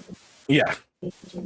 I feel like you can't focus too much on either because it's always like your game is gonna have a big glaring flaw. You have to develop them at the same time. I feel like. Mm-hmm. I agree, mate. I agree. I feel like you have to have like story anchored in gameplay and gameplay anchored in story anchored in story to have a good game. Yeah. I can agree with Aiden there. He says gameplay. He says gameplay, performance, story. Yeah, I can agree with that person. I'm a big performance guy. I'm an ARC player. I don't care about performance as long as I can see my pixel dinos. I'm good. Hell no! If I'm playing the game, look. If I'm playing a game in 2026 and this game has PS3 ass graphics and I'm running this game at 30 FPS, hell no! ARC has good graphics. It also has dinos flying in the middle of the map for no reason at all, other than they got stuck somewhere, they got teleported, and now they're stuck there. But at that point, so that's called developer incompetence. Though they didn't want to optimize that shit; they just want to throw it out there.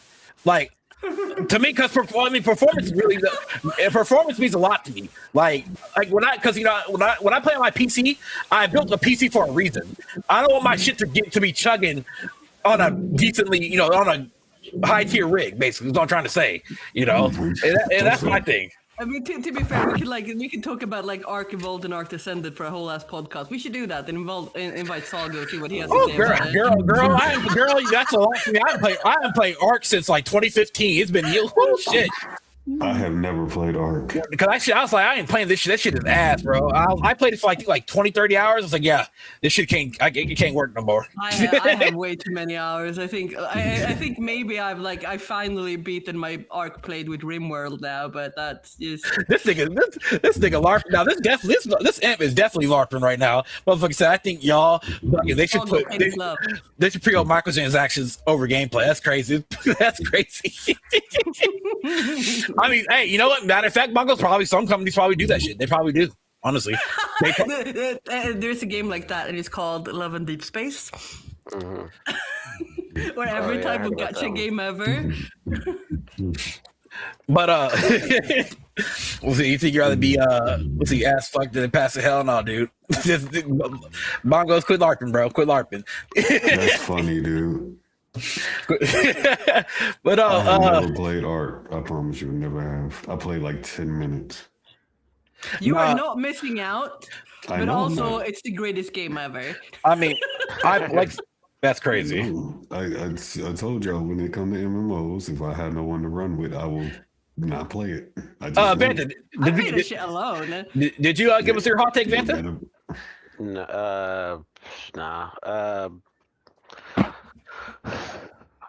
I don't know. I think gamers should be. I think gamers are so spoiled that they don't want to play anything that's not below 8. I mean, I could be wrong on that, but I think they're so spoiled they need to get used to like playing something. That that's actually something worth looking up. Man, I got attacked for saying that's some old man attitude. Well, no, when I was young, we had to go to school uphill both ways. Well, it's just like it's the fact that like when you play a lot of variety, a lot of things that are experimental, you build your taste. is what I'm trying to get across. And it's like it's not even that like playing a 6 at a game, like 6 out of 10 or whatever is like bad, or even a 4, fuck. But it's like, hey, if you liked it, you built your own personal taste. There might be something about that thing that you liked, even if it was shit, even if there were parts of it that were like garbage, even if the whole thing was bad. I played a game back in the day called Matt Hazard, and the whole game is pretty much fucking terrible. But the plot is like, do you know the guy? What's his name? Fred. I think his name Fred. I'm about to say Fred Flintstone. No, the dude who plays he plays BoJack Horseman. Oh yeah. Here, I'm looking up his voice right now. Yeah, you do that. That's how I'm. No, but I it was got a good game because the whole point of it was that you're a video game character, and like Will Arnett, I was way off. Will Arnett. So the whole point of the game, I know you can't see me. The whole game is like you're literally a video game character / actor, and like the whole like thing of the game is that there's like a conspiracy of the studio that is going to basically more or less, I forget how, but they're going to sell or delete their games, something like that. And they're basically going to reboot his franchise. So he has to like come out of retirement or whatever to like fight them and keep them from doing that, which it's really weird. It's not a good game, but I definitely liked the story. I definitely liked some of the things he was doing and where he was going, even though it was like that. It's stuff like that. It's not good. Hey man, that actually goes. You want a genuine hot take though, for real. Right. Well, that one was genuine, but I actually meant that one. But I got a more serious one. If you're gonna have microtransactions, I feel like they should be very region based. In other words, look at each spot's economy. I agree with that. And then do your prices based on that. I agree with that somewhat. Oh, I was about to have it out with you. I thought you meant like region locked stuff, as in like, oh, some things should be in this region and some things should be in other regions. I agree. Fuck y'all third world. That used to be my issue with like Desert Online was the fact that some of the classes were gender locked. I'm not a gender lock fan. Oh, I get. Yeah, I remember that. Yeah. I remember that. They took that away. Thank God. What's that game? Phantasy Star Online kind of does that somewhat, where some of the classes are gender locked, or only like 2 though. It's weird, but. My hot take kind of goes with Vanta. Y'all, but they change that in the next one. Y'all. I mean, mine's like yours, Vanta, in a sense. Mid games are okay. That's it. It's okay to play some mid games, y'all. Yeah. Just enjoy it. Just enjoy it. It's okay to pay if the game came out at $20, $30. Take it for what it is. Play it. Enjoy it. It is okay. The whole the God of War platformer that people talk about for like about a month straight. People apparently didn't like it. They called it mid. But hey, you paid what, $20, $30 for that game. It is okay. Would you rather pay that, or would you rather pay $70 for a mid game? That's the question that y'all got to answer. I mean, I kind of feel like when back when I was like back in the olden days, back when I was still working and I didn't have as much free time as I have now. Like, I feel like I didn't have time to play games that were shit because I want to enjoy something in my free time, and when I want to enjoy it, like do something, I want to play something that's good. I don't want to waste my time playing mid games to develop my taste. Like, that's crazy. Irene, you know what that tells me, Irene? You have not lived through the 6th generation, Irene. You did not live through the PS2, the Xbox, fucking Sega Dreamcast, and the fucking the GameCube. Because you didn't. Just because you're 38 didn't mean that you lived through. Computer was running Deuce. See. Just because you're 38 doesn't mean that you lived through that era, though. You forgot. Did you not know there are many mid games in that era that people still don't want to admit to this day? There was a shit ton of mid games. I had time to play that shit. Like shit. Back then, man, when we bought those mid games, you were stuck with those mid games, and you better make the best of that mid game. That's my thing. I feel like we need to go back to that. Like a week to play games, I want to play an 8. Listen, and if you want to really get into the conversation for another time, listen, if we being real, most of them shits was mid. Like that's the point. Let's keep it a bean. We're not gonna sit here and look back on it and let somebody tell you that Devil May Cry is the pinnacle, but something else. But it's better than something today, like Scarlet Nexus or something. Like, get the fuck out of here. We can talk about it. That's called revisionist. The best PlayStation game was like the Sprite game that was like an entire ad or whatever it was. The platformer. Like that's like he's saying. It's like every time y'all bring up, man, I miss a PS2 era. I miss those. Well, nigga, a lot of those games back then were mid. But y'all don't want to admit that. Y'all don't want to admit that. Because once you go to GameStop back then, you bought the game, guess what? You better enjoy that game. You better play it. Because a lot of those mid games, some of those mid games, they had successes and they came out with the IPs that we have today. But a lot of those times, to be fair, though, we need to go back to that. Just shit non-refundable. I bet you niggas will start fucking being a patron of his shit. Damn, I bet you that much. Well, to be fair, the market was a lot more creative then. Y'all niggas is too damn fucking privileged. We need to go back to that shit where you buy the shit, you stuck with it. Ain't no refunds. Suck it up, bitch. That's serious.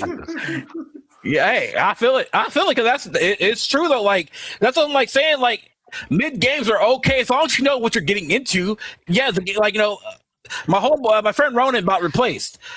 He says Replaced. It's a story wise. It's a game. I'm sorry, graphic wise, the game was great. It's a pixel graphic based game.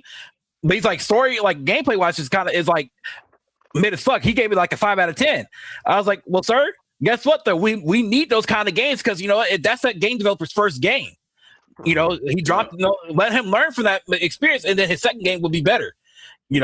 Concerned Ape would like to beg to differ because his first game was fucking Stardew. I mean, but the difference with him though is that he had game. Guess what though? Guess what games that he built upon it though? Harvest Moon. He had those kind of games to look to, and make because and I believe he made those. He made those games because Moon is great. It's great. Like there's no single game Harvest Moon game that's shit. Oh yeah, no, I believe it. I'm just saying he made those games because they weren't Nintendo or whoever. I don't know. I never played Harvest Moon myself, but they just weren't coming out with Harvest Moon with another, more Harvest Moons and stuff. So he's like, no, I'm taking it upon my hands. They totally were. He like from what I gathered, he just wanted to make something that was like Back to Nature, which is like literally the best one. So.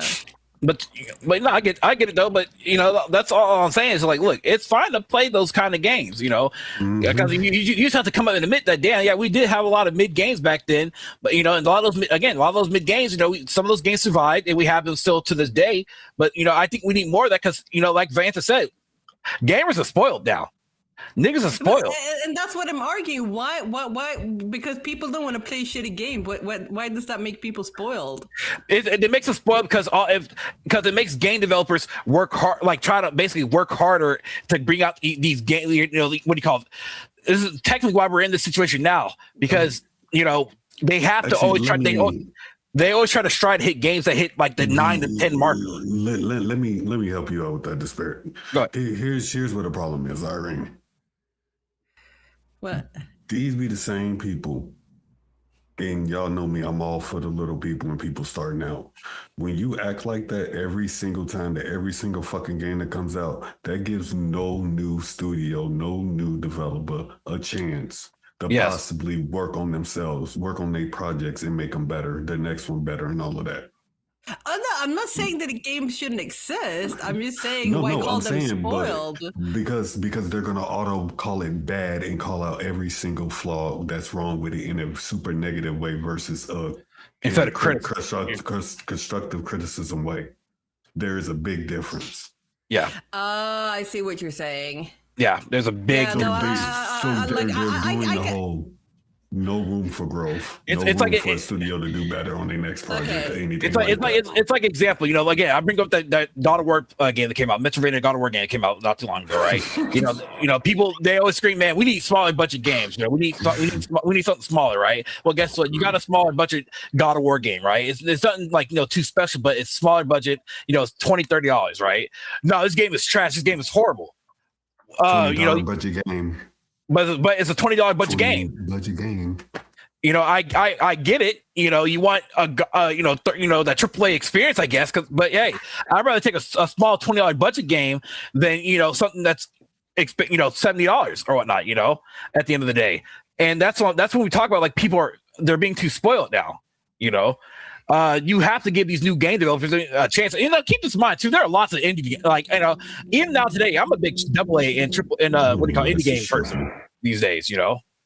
I think we need more indie games, but also at the same time, there's a lot of indie games too. So it's like a lot of these people don't even make it out the gate, you know. But you do find those obscure games that people do enjoy. I mean, I'm right, I'm wrong, you know. Yeah, I agree. I thought Icy was a fun ass fucking game. That narrator's fucking hilarious. I would recommend that to anybody. That shit was funny as fuck. That shit made you want to play that game just to see.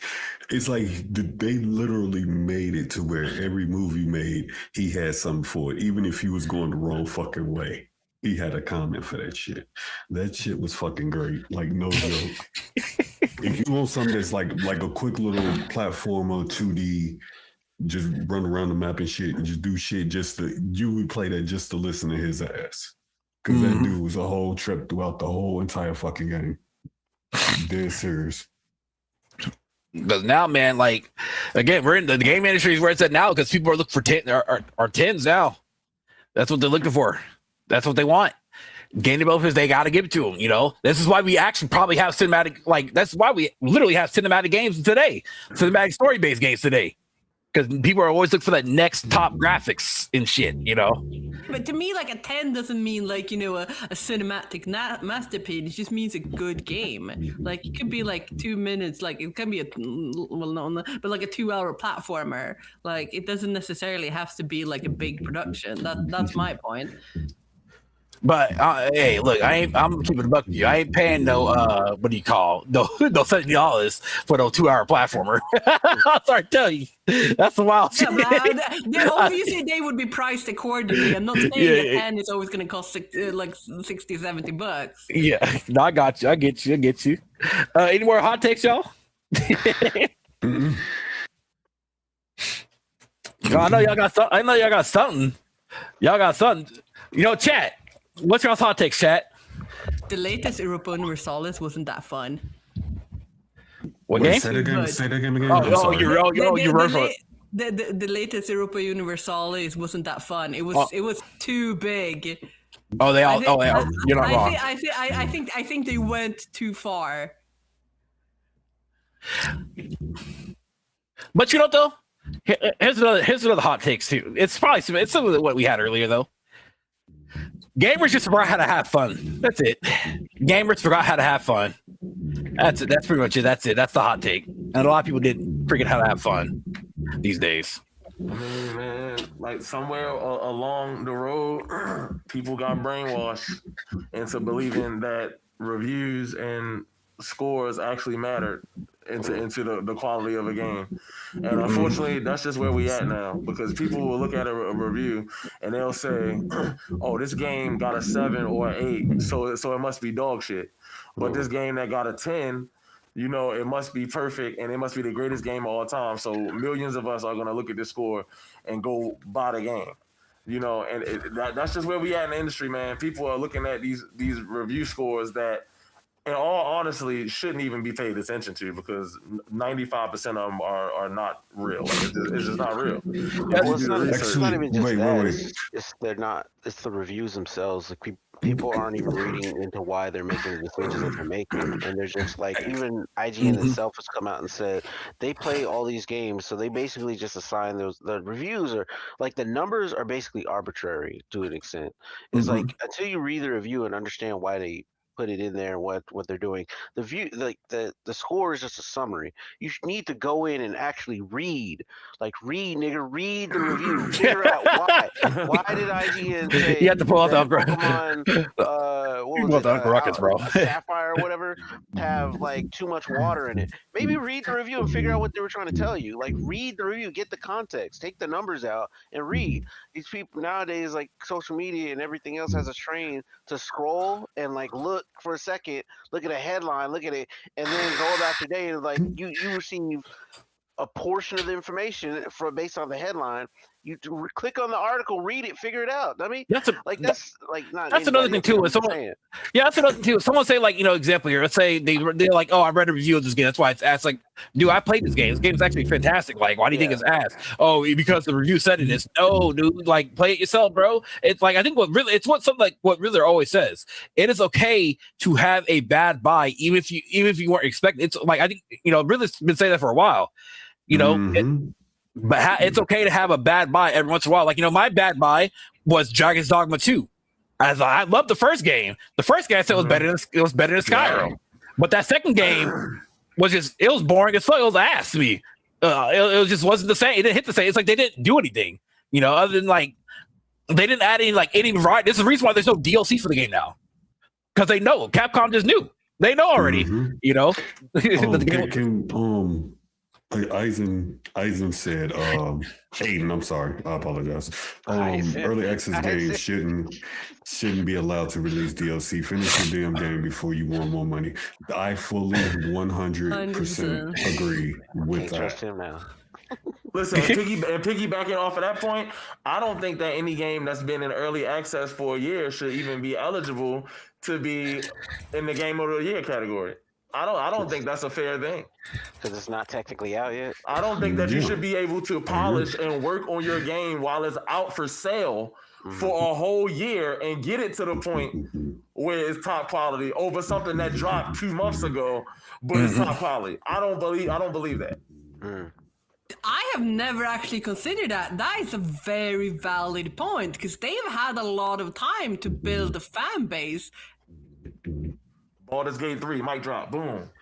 Yeah, no, I agree. But sorry, you don't talk about Baldur's Gate 3 like that. I love that game. I'm just saying it shouldn't have even been nominated because they had a whole year to polish the game and they charged people for it for a whole year before it released. I mean, I think that when it comes to in order to play, I'll be a Larian defender. I think it worked out for them well. I'll be a defender for them. Conflicted now. No, I mean, I think in their case, so like stuff like that though I agree it shouldn't be abused in that kind of sense. I agree with that sentiment. But I feel like when it comes to Larian, if you played their previous games, like where they sit at in terms of like their gameplay and quality and stuff, right? And so they needed that extra budget because they are a indie developer / AA company, but I think they're actually still indie, qualifies indie right now. So as an indie developer, they probably need that extra money because they could have kickstarted that shit. They probably could have, but at the end of the day, I think that giving them the extra money / time or whatnot helped them out tremendously, and it did pay off. Paid off a lot. I agree. Some games like that need to be in early access, and it's beneficial to the company, especially the indie developers. I do not think that you should be allowed to win a game. But you know though, Spider. It also is too though. It's based off trust too. I'll say that too. And it's like if they've been on the market, like Larian again, they've been on the market for quite a while. What kind of you have that trust, right? But if it's like the first time kind of game developers that's doing that, I wouldn't throw my money at them, because I'm like, yo, this is your first game. I'm not going to trust you. Got that kind of shit, you know what I'm saying, or whatever. That's why I'm looking at it, because there's another game right now that's doing similar. It's doing the same route as Baldur's Gate 3, and that is what do you call it, Solasta 2. Solasta, the first game is pretty fantastic, right? But they're doing the same thing as Baldur's Gate is. They upgraded tremendously in terms of like budget, right? Like they're going for that Baldur's Gate 3 quality, but that they need the extra money. So like they threw their game in early access for like $40 for like 15 to 20 hours worth of content. I mean, of course it's going to grow over time, but like I feel like that they needed the extra money at that point. At least as long as they keep it updated and shit, I think it's okay. At least in my my opinion. Let's see. Bongo said here, really thinking about getting Aiden's black. What the fuck? Black box or something, calling him Aizen is crazy. And then Baldur's Gate 3 was peak. I'll accept no less. It should have one second game of the year. Ooh. I mean, I agree that Baldur's Gate deserves Game of the Year, but I also agree with Spider that like it feels a little bit unfair because they've had a long time to cultivate an audience that always going to vote them to the Game of the Year. I just feel like the discussion would have like been different if Baldur's Gate was like didn't exist. What? More people would agree with Spider. It didn't even come out in the year that it won. It didn't even come out that year that it won for Game of the Year. That's You sure? yeah. What? No, they had the 1.0 release the same year, didn't it? No, that game was in early access a whole year before the year that it won Game of the Year. Oh yeah, but like I mean, I feel like the game of the year was on the year they released the 1.0, right? No, question then, are we counting early access games as complete games then, if that's the case? No, our early access game is not a complete game, but that leads into my point. If you're that's like right now, let's say they drop Wolverine, right? They drop it today. They drop it in April today, and they say, all right, we're gonna give you the first 15 hours of the game. And then in 2027, we're going to give you the next 20 hours of the game. So in 2027, they release the next half of the game. They call it 1.0, and the game wins Game of the Year. Well, no, it should not win Game of the Year. I believe with Baldur's Gate 3, though, for the most part, though, it was already technically completed. Getting towards its release, it was pretty much already done. What I mean by done is that all the acts are already out. They were just finishing up those last minute touches of the game until it fully, it released or whatnot. But I know where you're coming from, though. I definitely know where you're coming from. I could see that argument. For sure. Game of the Year is a popularity contest, and if you have like a full year to build, like the base, you have an unfair advantage. I can agree with that. I do still feel like Baldur's Gate deserved Game of the Year now. Now, my major hot take. I think this might be my last hot take, and then I would always say, now I'm not hating on the game to hate on it, but Expedition 33 shouldn't have won Game of the Year. I'm sorry to tell you. I'm sorry to tell you. This is another whole conversation, bro. Yeah. Okay, which game would have wanted instead then? Shit, I would have went with Metaphor, Refantasio. Sorry to tell you. Yeah, no, I agree. Let me pull up the nominees. I thought I really had you there, but no, yeah. That was last year, right? So 2025 Game of the Year. Yeah. 2025 Game of the Year nominees. So Hollow Knight. So you got Hollow Knight, Silk Song, Kingdom Come Deliverance 2, Death Stranding 2, Expedition 33, Hades 2, and Donkey Kong. Yeah, Expedition 33 absolutely should not have won that game. Yeah. But here's the thing. When you talk about Expedition 33, right? It was the perfect combination of things to happen for that studio. Go ahead. We can sit here and talk about the Game Awards, being fake and all that. We know what it is, but we can sit here and talk about that. But Expedition 33 is a westernized version of Infinite Wealth that won. Mm-hmm. Yeah. Infinite Wealth did everything that Expedition 33 did. Yeah. Exactly, yes. But everybody assigned all of the praise to Expedition 33 because it has that westernized aesthetic. Yes. So Expedition 33, it was a perfect combination, the perfect time for that team to win. But nobody absolutely did not fucking so Spider, even though when we talk about this too, because I know it's not your game, like I feel like out of those two games, right? Kingdom Come Deliverance 2 or Death Stranding 2 should have won. One of those games should have won. Yeah. Now for me, I think I said that, like Kingdom Come Deliverance 2, I didn't like the first game's combat at all, but then I bought the second game. I don't know why I fell in love with the second game. I put over 120 hours in that game, and I was like, damn, this shit is great now. I enjoyed it.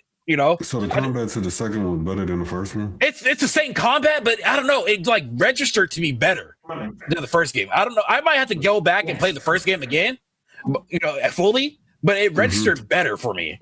And I just loved every little bit of it. But also another thing for me too is I'm a big fan. I'm a history guy. I love the medieval time period. So that's another thing that that might be something about it too. And I love with that said, either one of those two games should have won, at least in my personal opinion. But X-Men 33, as I played it, to me the story it became mid to me towards like the second act, dude. Like I was just like I'm just over it. Like the gameplay was cool, something special, but I'm not trying to regurgitate this, the shit or whatever. But it's just, at the end of the day, it's just like it shouldn't have won. That's pretty much it, Not for me, at least. I feel like it should. It still brings bad taste in my mouth. But you know what though? But if the ball and gun gamers, if they like the game, they like the game, I guess. You know, like they like it, they like it. Damn. You know, what can I say? What can I say? You know, let's see. DS2. What is DS2? Death Stranding 2. Oh, walking simulator? Hell no. No, actually, hold on though. The first one about in walk simulator, but number 2 is actually improved upon. Apparently, it was a lot better. From what I was about to say.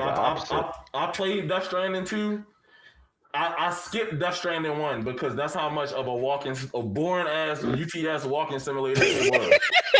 But Death Stranding 2, that game is action from the start to finish. It is Wait, I got a question for you. I guess there's like guns and stuff in it, or like what? You know, the first one had guns too, but the majority of the first game is you just going from point A to point B delivering packages. This game, almost every point where you start a mission and you delivering something, you got people trying to kill you, somebody trying to steal your packages. You finding new ways to travel. They got the fucking snowboard on there now, and it's just the game is just action from start to finish. It's a complete 180 from the first. If I can get it on sale, I'll buy it. I'll check it out. Off your recommendation, I'll try it. I'll give it a chance. That's literally why I skipped the second. The first. I would say anybody that's interested in Death Stranding, fuck the first one. Don't play it at all. It don't exist. Just play number 2. I love it, man. He's a play number 2. I love it. Yeah, once that shit get to like $30, I'll hit it up because it just came out this year on PC. Or I'll hit it up. Let's see. It was just better. The boss fight's better. The story better. It was just so fucking good. Yeah. No, I'll definitely pick it up though for sure.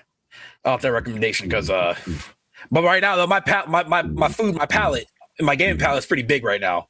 I think like after I finish Dragon Quest 7, I think I'm done with RPGs for a while. JRPGs for a while. I've been playing I'm like fatigued right now. Type shit. Yeah, I had to take a break, bro. I played 3 Trails games back to back. I had to take a break on my JRPGs.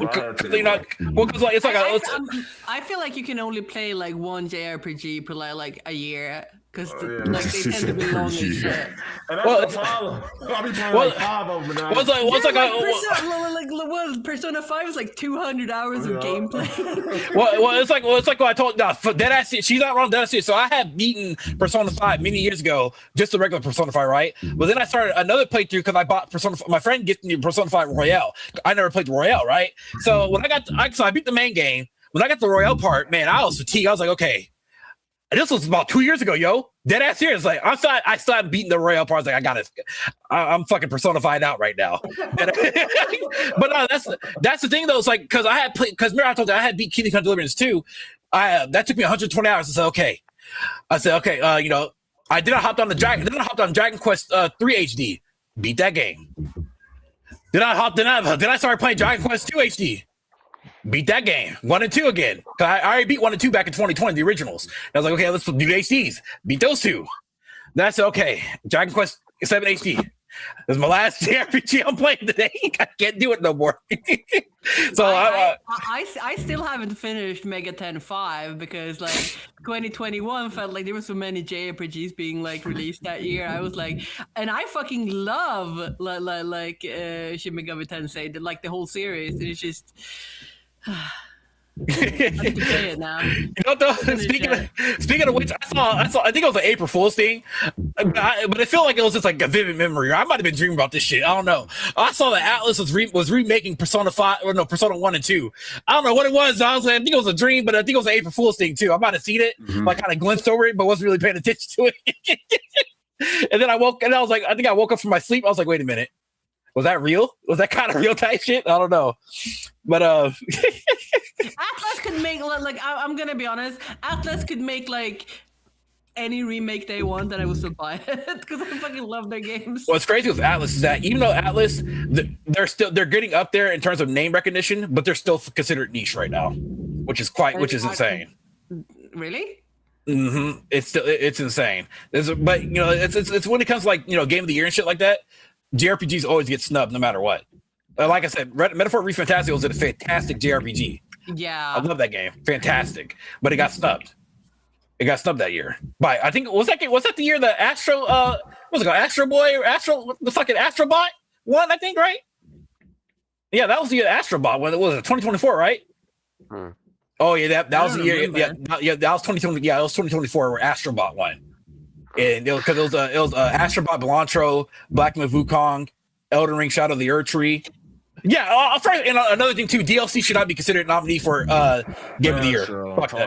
To be fair, I don't care about like game nominations anymore since Battlefield 6 won the like audio design was it last year or something with their buggy ass audio. Like, how can you let like no like that whole category is a sham. Yeah, man. Hey, that's what I mean. I don't really take Game of the Year seriously like anymore. Like it's because it's too corporate, you know. Watch it for the trailers, and that's it. That's pretty much it. Like I don't get hyped for anything. Like Summer Games Fest, right? Jeff Keighley or not Jeff Keighley, like Keighley. I just watch for the trailers. I don't give a fuck what he's talking about. I mean, I really don't, man. I'm just like, dude, give me the trailers there, bro. Like, what's coming out? Like, and my other thing too, another hot take too. If you're going to show me game trailers for the Game of the Year or Summer Games Fest, quit showing me trailers of games I already fucking know about. Show me the new shit. I don't want to hear about the X game for the 50th time. I'm sorry they can't read your mind, Sean. Well, it shouldn't have to read my mind when you already spoke. We already know about like because a lot of those games could be fucking showcased on social media, on Twitter or something. I think we might need E3 back or something. I don't know, man. Well, are you defending them through? I don't like this. Take it out of my site. I don't want to see it. So wait. So Irene, what you tell me is that maybe that wasn't for Irene, you. So wait, but Irene, let me tell you something though. If you've seen this game at least 50 times before Summer Games Fest, why do you need to hear about it again when that slot can be taken up by a newer game that has been all of told us us are about? chronically online. No, you don't have to be chronically online. Like you don't have to be chronically like look, what I'm saying is like, look, you have 6 months before Summer Games Fest. They showcased this game to you back in December 2025 or whatever, right? Summer Games Fest comes up in June. All throughout that time, they're advertising this game, whether it's on your phone, at work, or TV, whatever, right? But then Summer Games Fest comes around, and they're like, "Here goes X Games again, y'all." But it's what if Irene missed all of it? That's not her fault. Yeah, exactly. That's not her fault. But to be fair, I think every one of those who were in those trailers bought their slots. So. But I hate y'all. I can't say that. I hate y'all. But I like, and also I think like right now though, ultimately though, when it comes to like just video games stuff, I feel like that we're in a really good spot in terms of video games. But industry wise, it's fucked. But gaming wise, we're pretty great though. Like you can there are lots of games that you can pick up and play and enjoy for the first time or whatever that you can buy, if you want to do that, you have choices. I think Vanta brought this up a while back. I think it was like last podcast, it was like a chart that showed like how many games, when it comes to PC, right? How many games were released on Steam, and it just kept getting higher and higher and higher. So there's lots of games that come out. You just gotta, have that bad buy and just play and enjoy it. If it comes on sale, have a good time with it, I think and also more people need to start having more conversations on games that you're buying rather than having conversations on game Steam charts and PSN numbers and Xbox numbers and shit like that. Like we don't need to hear all that. Like I don't care about if Marathon player numbers is going down. I don't care. Is Marathon fun? I don't care about Arc Raiders. Is it fun? If you enjoy live service games, enjoy it. I'm not gonna harp on you on it. Lying. You harp on that all the fucking time. What? What? Arc Raiders? No, but live service games. I mean, actually, you're right. I do actually because live service games is killing the industry in the sense that if your live service game doesn't hit the market like you're expecting it to, it's going to, it's killing game devs in that sense. They're companies in that sense, right? But you know what though? It's like a revolving circle though. The revolving circles, even though, example, High Guard failed, right? It showed people that it failed. People were showing that it failed. But that's not going to stop a publisher or a game dev to try again. Because as long as they hit that one game, and that one game is successful, they're going to keep going at it or whatever, right? It's very rare that you're going to have games like Arc Raiders or maybe games like Marathon that are going to be successful in that sense, to where you still have player numbers. Like, people be like, man, 13,000 people or 40,000 people, man, these games are dying. Nigga, those are 13,000, 40,000 people playing the game daily. That's pretty good. But the more time you keep speaking about this game dying, like you're gonna put you're literally. I mean, you're not wrong. People are saying the same shit about World of Warcraft for like 20 years now, and it's still here. So that is true. Very true. So that's where I'm at. Like, look, if you like, I still like Arc Raiders today. The only thing I do wish is that they put in more content, because I like but I also feel like Arc Raiders could have been a single player game. It could have been a really good single player game with like lore and like, probably, Gears of War mechanics and shit, what I'm talking about, or whatnot. But that's how I look at it. But it is still a pretty fun game, but on its own, it just needs more content. See, you like fun. Let's see, Bongos here says, Save the World is free to play now on Fortnite. And then see, Imp says, I like making fun of games dying. I bet you do. I bet you do. But that's all I have to say, though. Anybody else, though? Any more hot takes? Because we still got one small topic to talk about, and that is the topic of the game devs of Kazan and Wu Chang Fallen. They have been defunct now. So, what are y'all's thoughts on both those? Because I know Riddler, you was playing Wu Chang for quite a bit. That was your anime waifu simulator. So I don't know about all that, but I did like the fact that it was dodge based versus parry, another parry based Souls game. I liked the game. I liked the story that was going with it and everything else. So it's kind of I like Yeah. I think it's kind of sad that they got to go the way they did, but I mean, hopefully they get together, do their own like studio or something, and they try to create something else, like so many have tried to do in the past. You know what I mean? It happens. Mm-hmm. I'm not saying like it happens like like trying to blow it off or anything like that. Just for the record, I'm just saying like we all know that kind of stuff happens more often than not.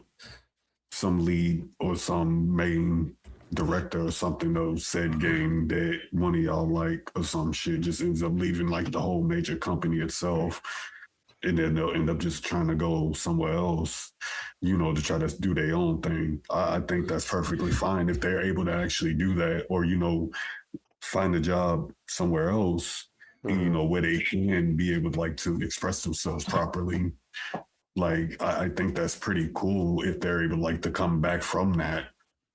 Especially in some cases, it's just how they left is just fucked up. I mean, we can name several through the years this has happened to. Some end up, like I said, going to another company, then they do their own project. They end up coming up. Some just fade off and just disappear. You don't hear from them no more. Mm-hmm. Yeah. This is a case of only time can tell what's going to happen. To get you a spider, we're talking about the closures of Kazan and Wu Chang, the game that's closing down or becoming defunct now. Berserker.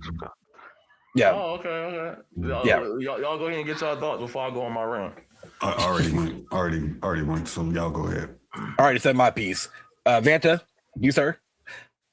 Well, I mean, go ahead, Irene, because I think I was trying to look something up it had something to do with the CEO of what was it, or former CEO, I think it was of Embark. Let me see. That's what I was trying to look up to tie it together. Mm-hmm. I don't know if you want to go, Irene, or say what you think about it. No, I don't know. There weren't really my type of games, and the little I know about it, to me, it just feels like the business is businessing. Like this is what happens in the gaming industry in general. From what I read, though, is like those games weren't bad. They sold decently. They sold pretty well. It's just they didn't hit the marker, I guess. If I recall, for what I was doing my research on, they just didn't hit that marker, that they needed to hit in order to stay. That's actually kind of surprising for me because I feel like I heard about Wu Sheng everywhere, and I don't even like those type of games. So it reached without its intended audience. Yeah, you know what though, the Gooners, they didn't do the assignment, they didn't do the job. The Gooners should have bought it. They didn't do the job, man. They had one job. They gave y'all a fine, sexy Asian main character. Y'all didn't buy it? I have my fan sexation man at home, so. I'm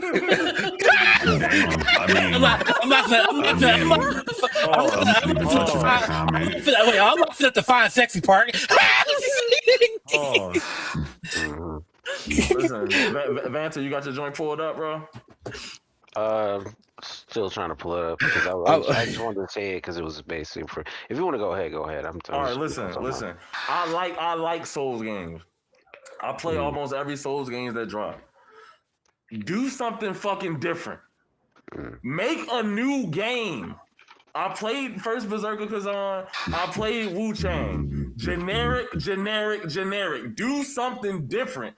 It's only so many times I'm going to hit the enemy, watch him do his combo while I roll 5 fucking times, and then do my attack. I don't want to do that every game.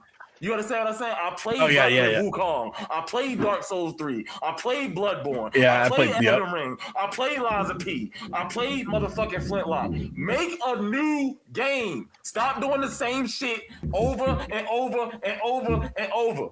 To the devs, I hope y'all find another job. But make another fucking game. I'm sick of it. I feel it. Yo, what is that shit? Clock it. I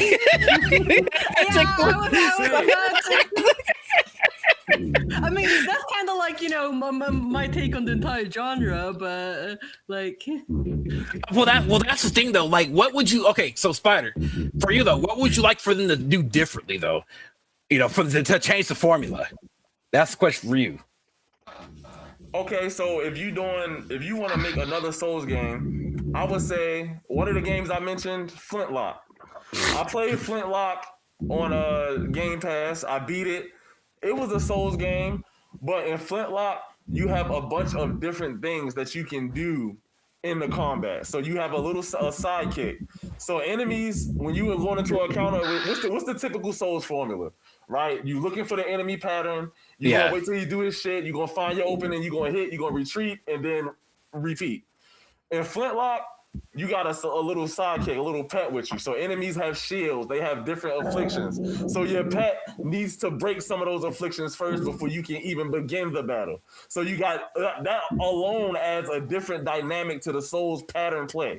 In addition to that, Flintlock has platforming. Now, it's not the best fucking platforming in the world, but it's not just me walking through a fucking forest for 10 hours, rolling around, and then repeating. It's something different.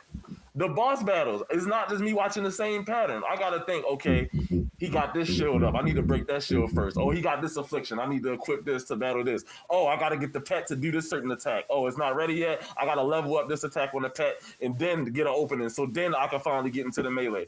Do different shit. Just do different stuff. You even look at something like Rise of Ronin. Right, Rise of Ronin it's not really a Souls game. It's not really a Soul game, but it's Team Ninja. It's not really a Soul game.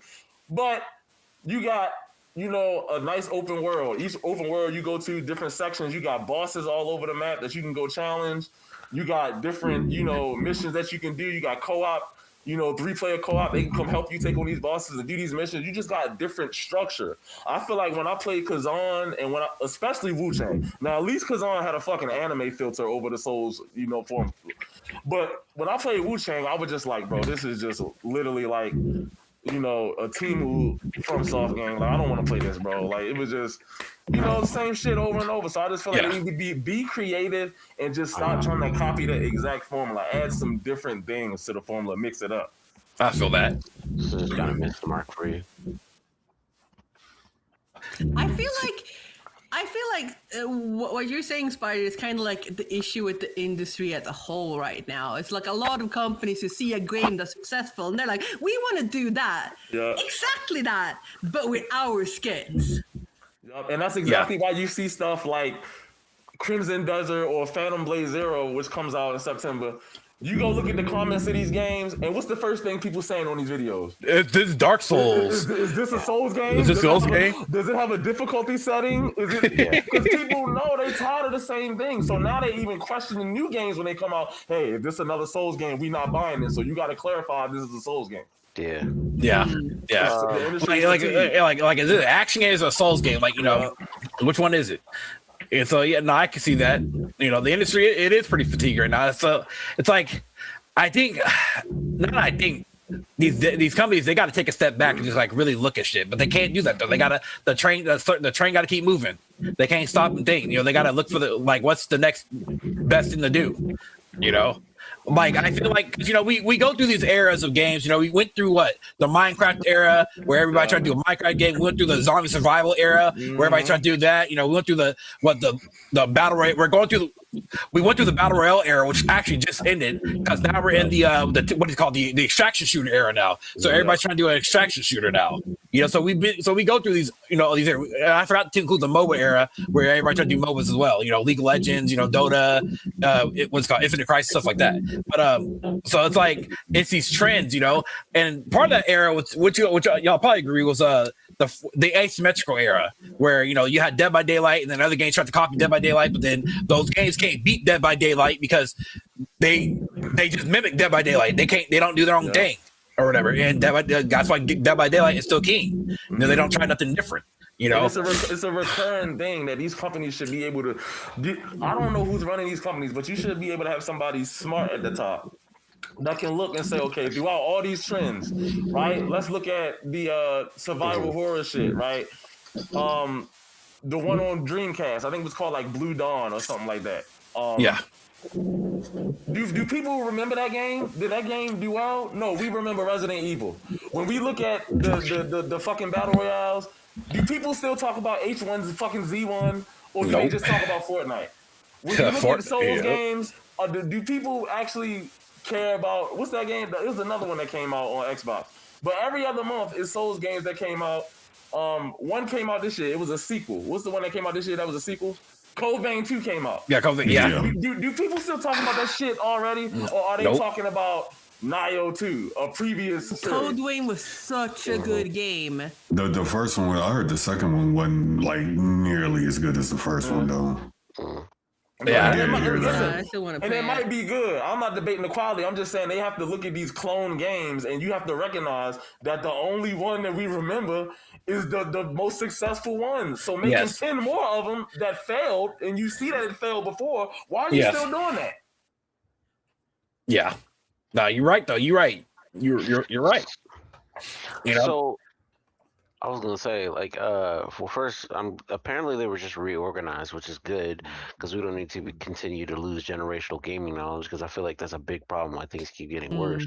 The other thing is, so what I was trying to make sure is like, Patrick Soderlund. He was a Swedish businessman. He used to be executive vice president at EA. And then he went to, as well as CEO of DICE, and then he went to what was it, November 18, he was CEO of Embark, which is the guys that made the Finals and Arc Raiders.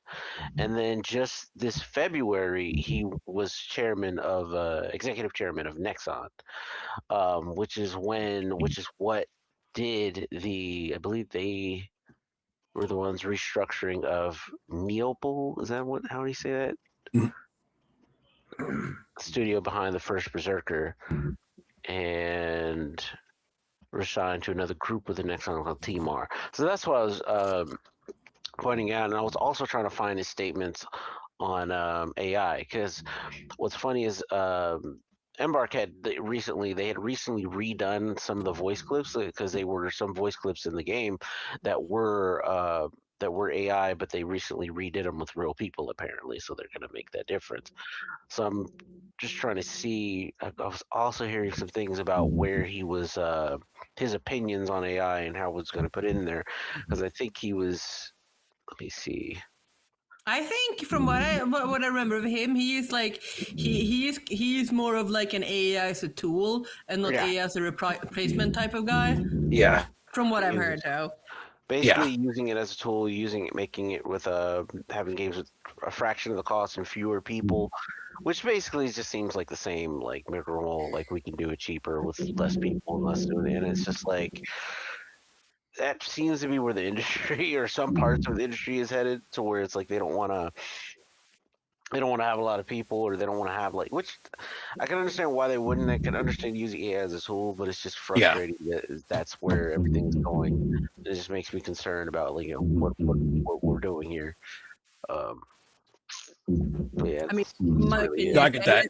Everyone who says AI is just a buzzword. Half the people who talk about AI doesn't even know what they. I mean, look. Eventually, look. I like using AI as a tool. You know, if it helps people, it helps people. I hate when people use it as AI slot videos though. Especially when I have to call it a culture war. Especially when I have to call it a culture war nigga who made a YouTube channel. It's AI slot music videos or some shit. That nigga tried to clown on me, bro. I said, nigga, your channel's AI. You shit, bro. Come on now. But anyways. But that's just my thing. It's like, look, AI has its uses. Like it's the future. We got sadly, you know, we're there. You know, if AI were to get shut down by tomorrow, that's an economic collapse. People don't really realize that it really is an economic collapse. AI, fucking Skynet's here already. It's just. I mean, pretty much it is. But AI means as much as smart tech did 10 years ago. Like, can you define what smart tech was? I mean, your phone everyone does something does something different and call it an AI. Look, your phone has had AI in it for the past 10 to 15 years, but my argument it's different though. It's different though. Unless it has a neural network, it's not AI. It's just I mean, it's still using algorithm. I mean, phones for the past 10 to 50 years have always been still using algorithmic, you know. I don't even like to use that kind of stuff. I don't like Alexa or Siri or any of that bullshit. I don't like because I just feel like it's not much it can do that you can't really do yourself.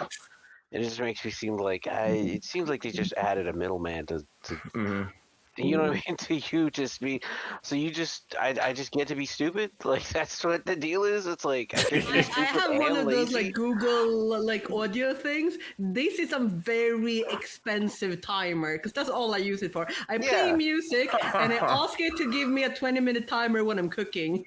I feel that. No, I definitely feel that. Yeah. But, all right, because it's getting a little bit late here. So, y'all have any final say on the topic here at hand? Anybody? Any last words? I just feel like as long as it's not replacing the people, do your thing. Like, don't fucking replace the voice actors and the people who craft the environments.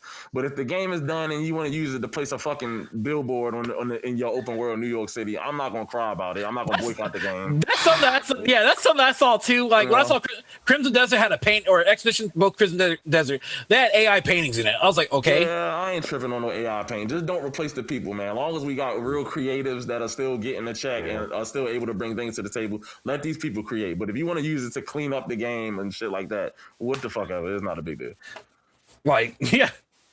Sure, even artists, like, yeah, we use AI, to help us, create the art in the game. Yeah, sure. It is what it is. If it helps them develop the game quicker, it's cool. Mm-hmm. You can't look. All I'm gonna say is, look, y'all niggas be boycotting AI, but y'all don't be boycotting the niggas in Africa that are getting mining the shit for your CPUs on your cell phones and shit too.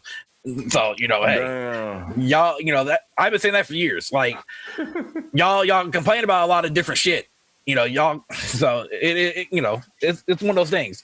But y'all, today I think was a great day. I appreciate you guys for coming on through and having these conversations, these topics today. I hope that you guys in chat enjoyed tonight as well. Anybody what are y'all final words here? Let people know who you are, what you're about.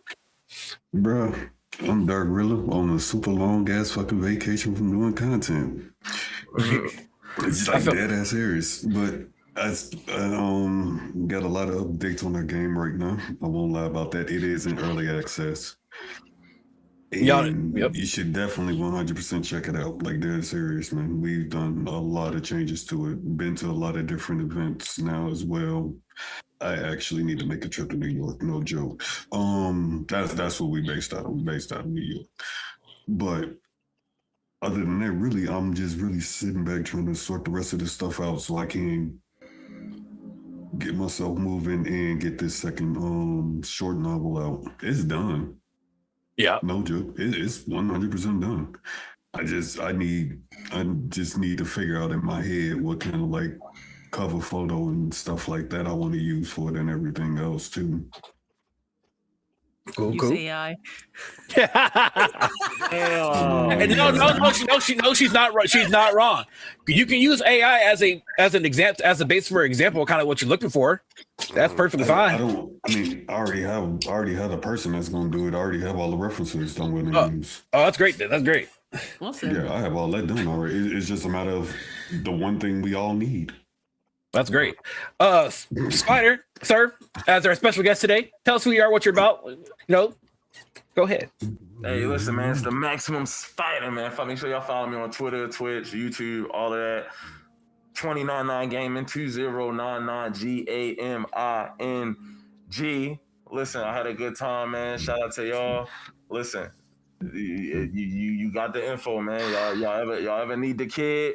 Hit that spider phone. I'll pull up on y'all, man. Appreciate y'all. Hey, I'll let you know. Hey, Lex, I'll let you know because we always have a podcast like once a month or whatnot. So you want to, I'll let you know if I'm going to have one. You want to join us? Cool. You want to be a guest? That's cool. Right. I feel that. Vanta, tell us who you are, what you're about. No, I'm good on it. Yeah. That's why. That's funny, bro. That's funny. Well, I have to say, I'm a housewife who plays games. That's about it. You can't find me anywhere. Don't like the internet. What's that word that we use? She's not a traditional housewife. What's that word? She's a mail order passport bro housewife. There you go. Stupid traditional. I clean the house and make my husband dinner every day. Shut up. True.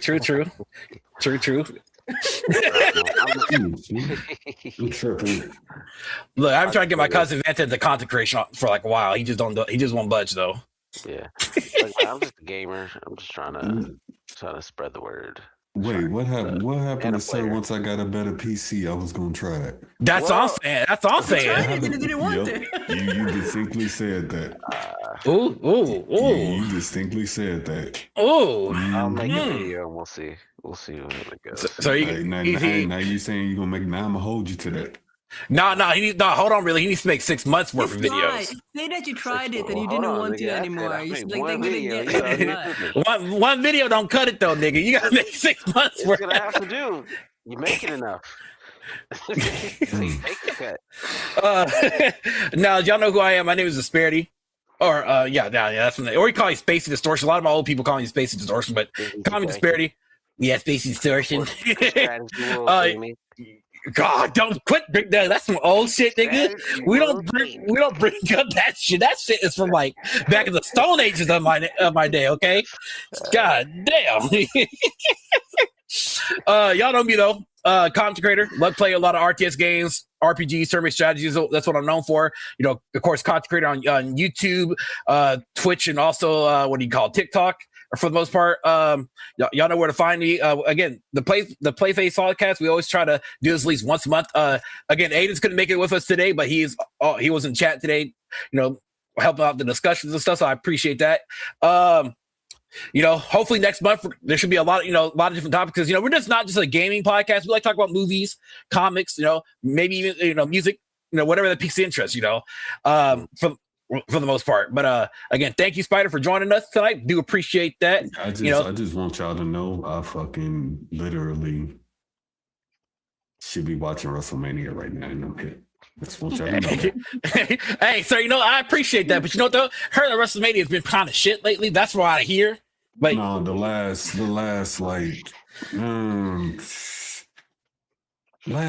I say 2 or 3 have been like I give it a 7. Like I seen the stage this year and it's just like no. First of all, to be fair, it should not have been in Vegas again. It should not have been in Vegas again. At this point, it's just they trying to make guy paid a lot of money. Because you look at that stage, you look at last year's stage, which was in Vegas now, mind you, and look at compared to this year's stage. Both of them are crap, bro. I mean, not both of them are crap, but this year's is crap, 100%. Thank you. I believe it. Dead serious. Like it looks like a regular fucking stage. Like it's disappointing. Like, I'm not even being funny. like the comparison is not even close, bro. When they had the last year stage, bro, the motherfucker opened up everything. You had the towers, the buildings, and all that. This year just like here's 2 walls, here's a thing, here's a big Titantron, here's a door, little opening. There you go. That's really how it looks. Now I got to see it in action, which I'm about to do here in a minute. We get off here and I'm gonna eat. But yeah, I'm about to have a lot of comments. Trust and believe me, sir. But like I said, y'all, thank you guys for joining tonight. I do appreciate that. I will see you guys all together next month. And again, hopefully there's some interesting topics to talk about. But you guys have a good night. Y'all stay safe out there, and we'll see y'all next time. Peace out, everybody.